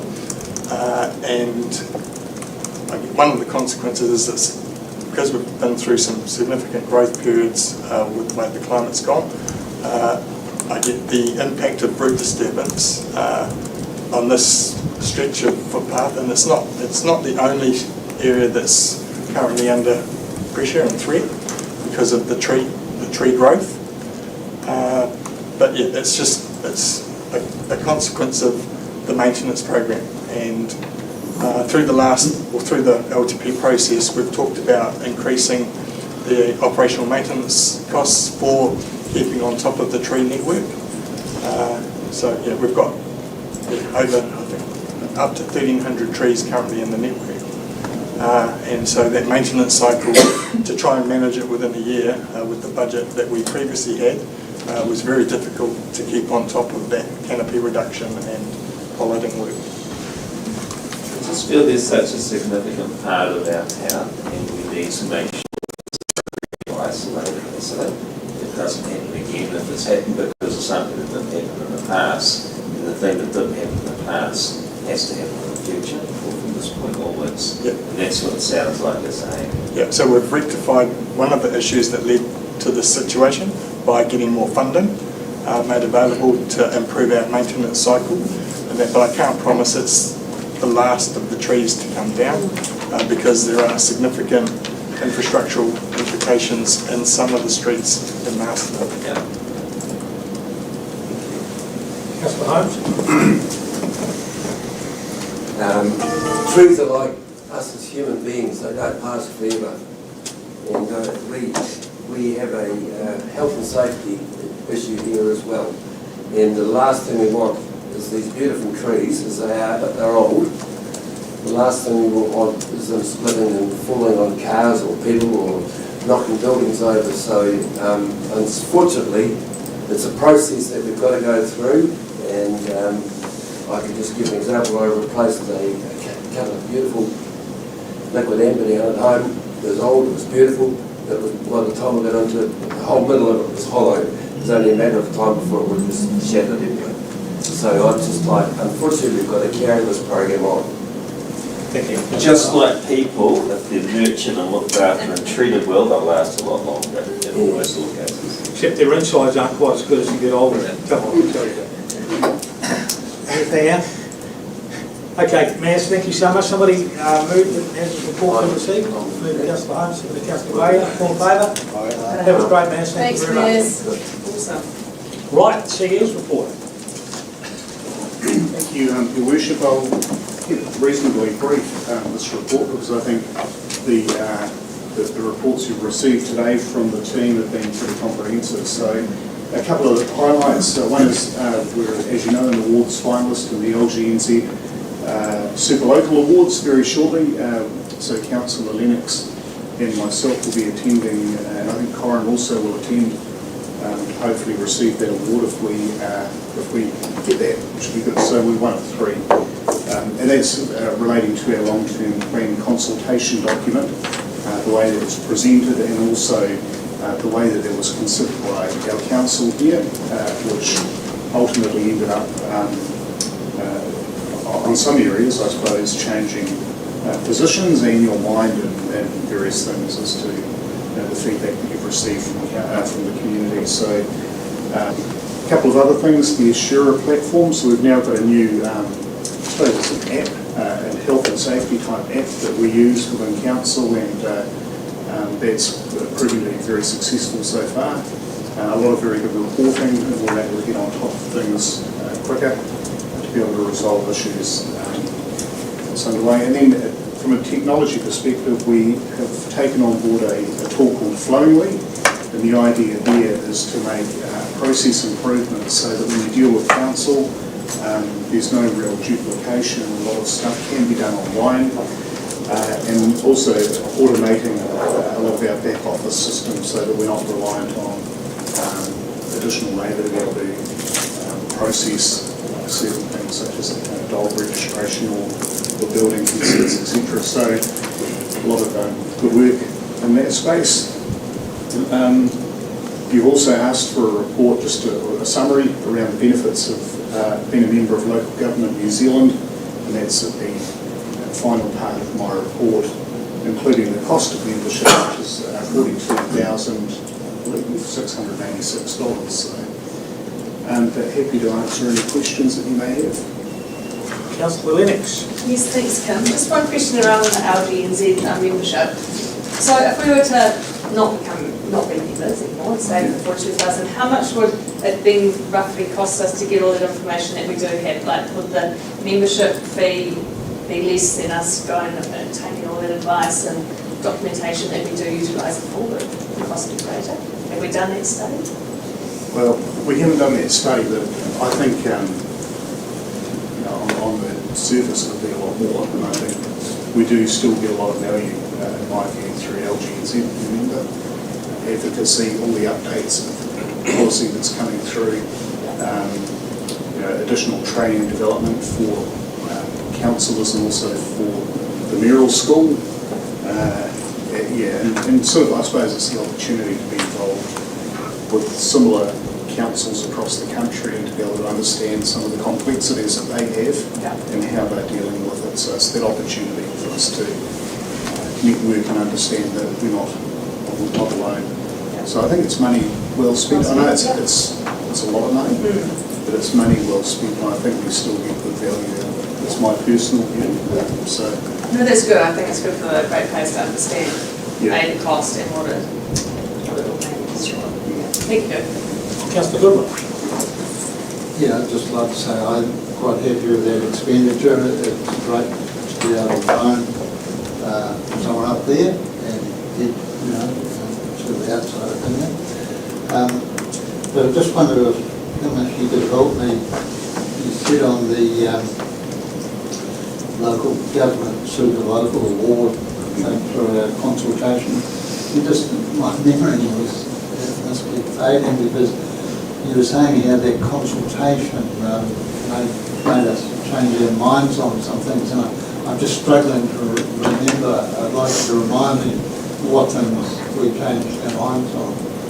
So because it seemed to be any political question here. I think essentially I'll talk about the document, which is that the document was presented in such a way that created real engagement with the community, and the community provided significant feedback, which therefore gave councillors the ability to consider that feedback and take that on board as part of their decision making. That's not what you said though. You said that it enabled us to change our minds. Well, I was just wondering, I can't think of anywhere we changed our minds. But it gave us the opportunity to change it. Didn't it? It's just fact we didn't. It just proves how good it was. Councillor Lennox. Oh yes, sorry. The question just around the fundraising platform group, Mr. Francis. Will the group be approaching central government for any funding around this lovely project? Yes. Well, there's I've met with Bob, and I have met at the moment who's feeding into that too to assist. There is a great program that Bob tried and tested the program. I think it's can approach also, or the group can approach. So, and part of it also is central government funding. Yeah, awesome. And then just around the project advisory group, obviously that just paused for the process of the long-term plan. So when will that group look at being re-engaged again? But the group was just constituted for the process up to the long-term plan consultation document. So it will be a decision of council whether we want to put in a similar or a different advisory. And when will we talk about that? We can, probably not today. No. We can certainly bring something back if there's Perhaps timing would be good after the trust is formed, fundraising trust, and also too after we've got some, a couple of steps on the we've got consent signs, and and there's things also like that. a lot of decision points that need to come back to council as part of that. I mean, we want to make sure that we've got the right expertise to be able to feed into that too. Yeah, I think that group will be benefit. It was a beneficial group of mixed ethos. It'd be a shame to lose that as the project gets to the next stage. Any further questions? Councillor Nelson. Just with technology, there's a final sentence. These systems move us towards the goal of implementing smarter digital solutions that will enable us to automate processes, to remove duplication, reduce the risk of systems failure, and hopefully to ensure we deliver a more seamless end-user experience. How will we be measuring that? Because obviously there's going to be quite a bit of cost in this. So what would the measure be? Yeah, well, we'll measure it in many ways. I think one would hope that there would be a reduction of labour cost through the removal of duplication. So an example could be the way we process animal licences. Registration. Online, it's a manual handling process at the moment. It doesn't fully integrate into our system, so if we can have smoother systems there's the removal of duplication and double handling. I think I would hope that we would have that end user experiences, that it's easier for our customers to be able to connect with council and to do any work with council or even online to submit forms. So we'd be hopefully looking to try and receive some feedback in that space too, as to whether it's easy or difficult. But I think there'll be financial benefits through the investment up front anyway. And plus, the integrity of our network too, making sure that we do have the right capability in there so that we're not vulnerable. Some of our systems have been vulnerable in the past, so sort of the way to tighten this up. We see it tightening up, and Gary and Bex might remember, I'm sure we spent, was it $400,000 one year on making sure the network was tightened up? So did that happen? I mean, you may not recall because you weren't here. There seemed to be a lot of money to be spending back then. I don't know. I remember we did something, right? David, Security. Yeah.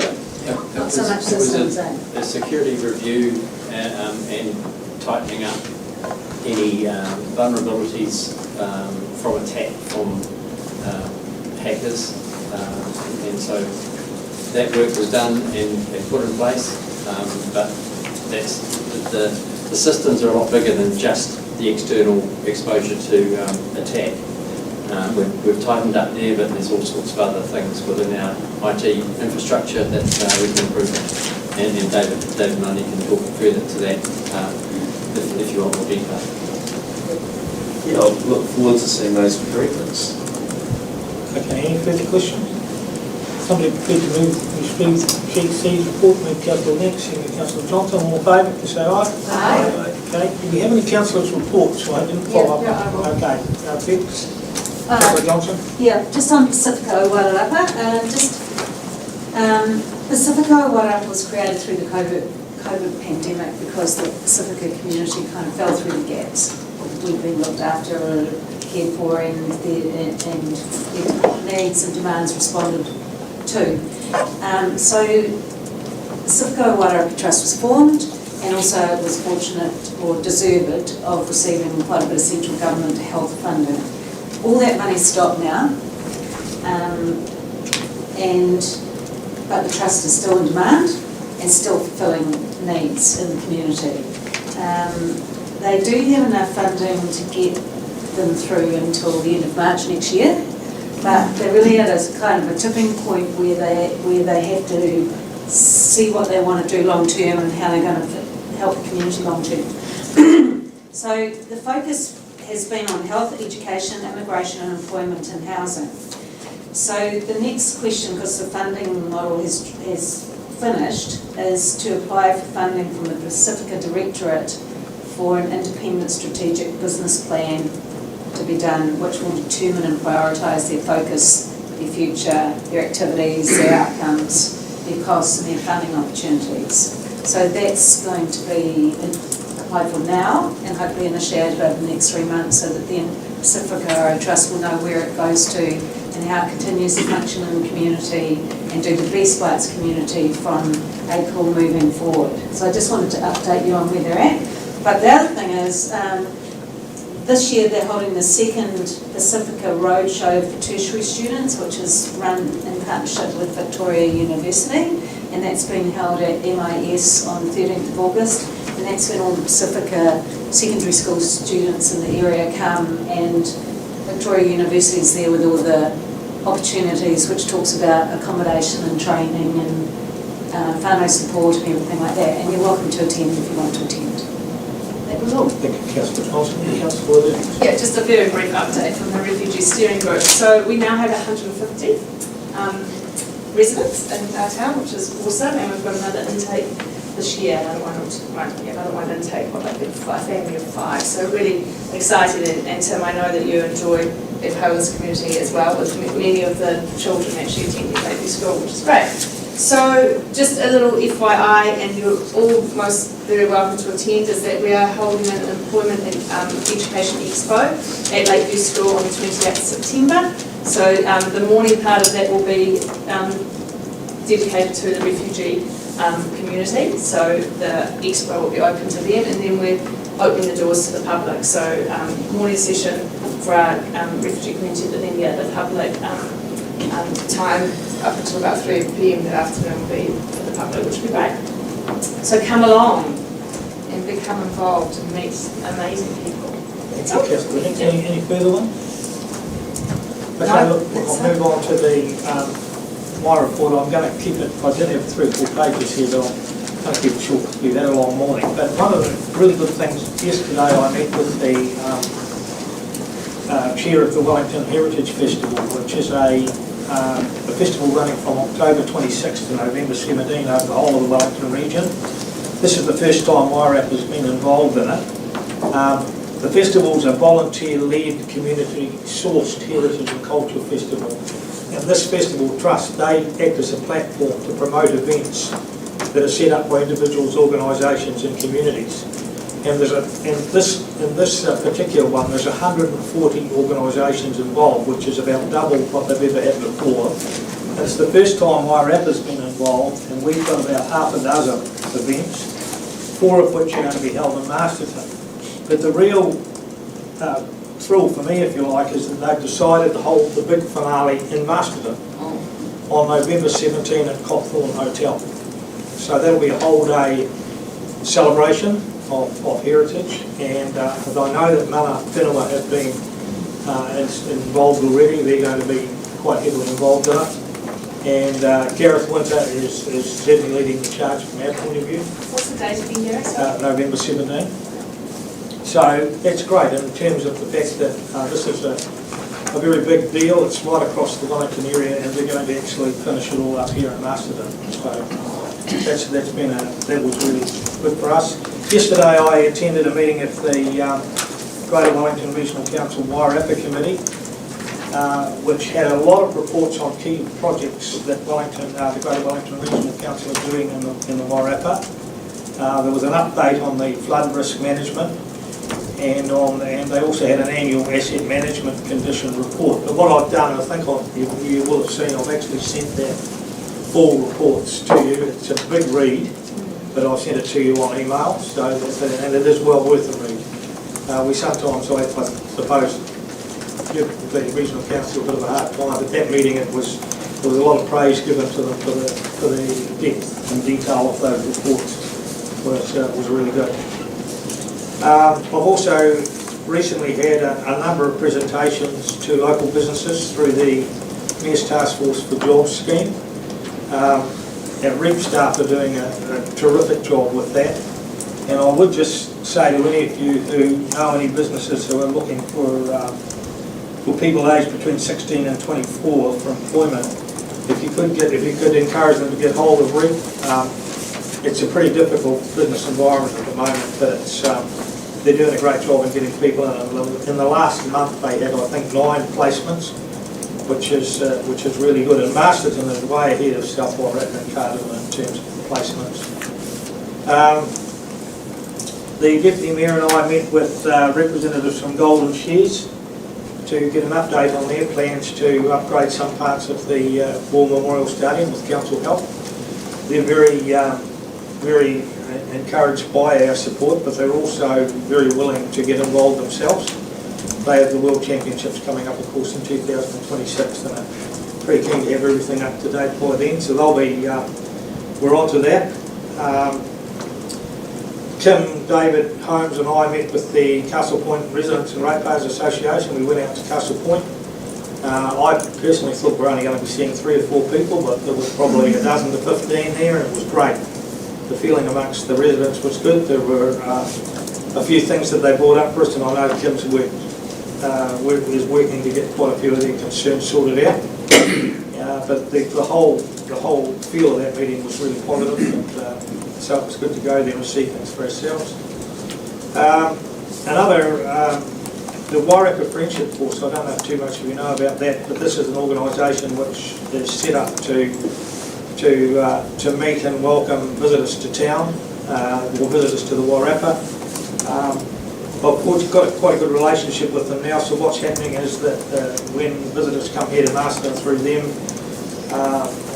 myself and perhaps some of the other councillors will be going along to greet them. I had a meeting with 14 Japanese last week.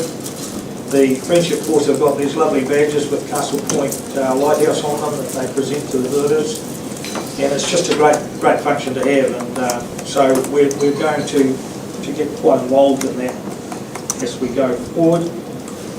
And about the only other thing really is that Bex and I also make presentations, and I know Stella was there too, at the Waireka Sports Awards last week, and again that was really, I think we'd all agree, pretty inspirational to hear the stories of these young people who are doing so well in sport, and I think we do a couple of presentations, and I think it's really money well spent from our point of view.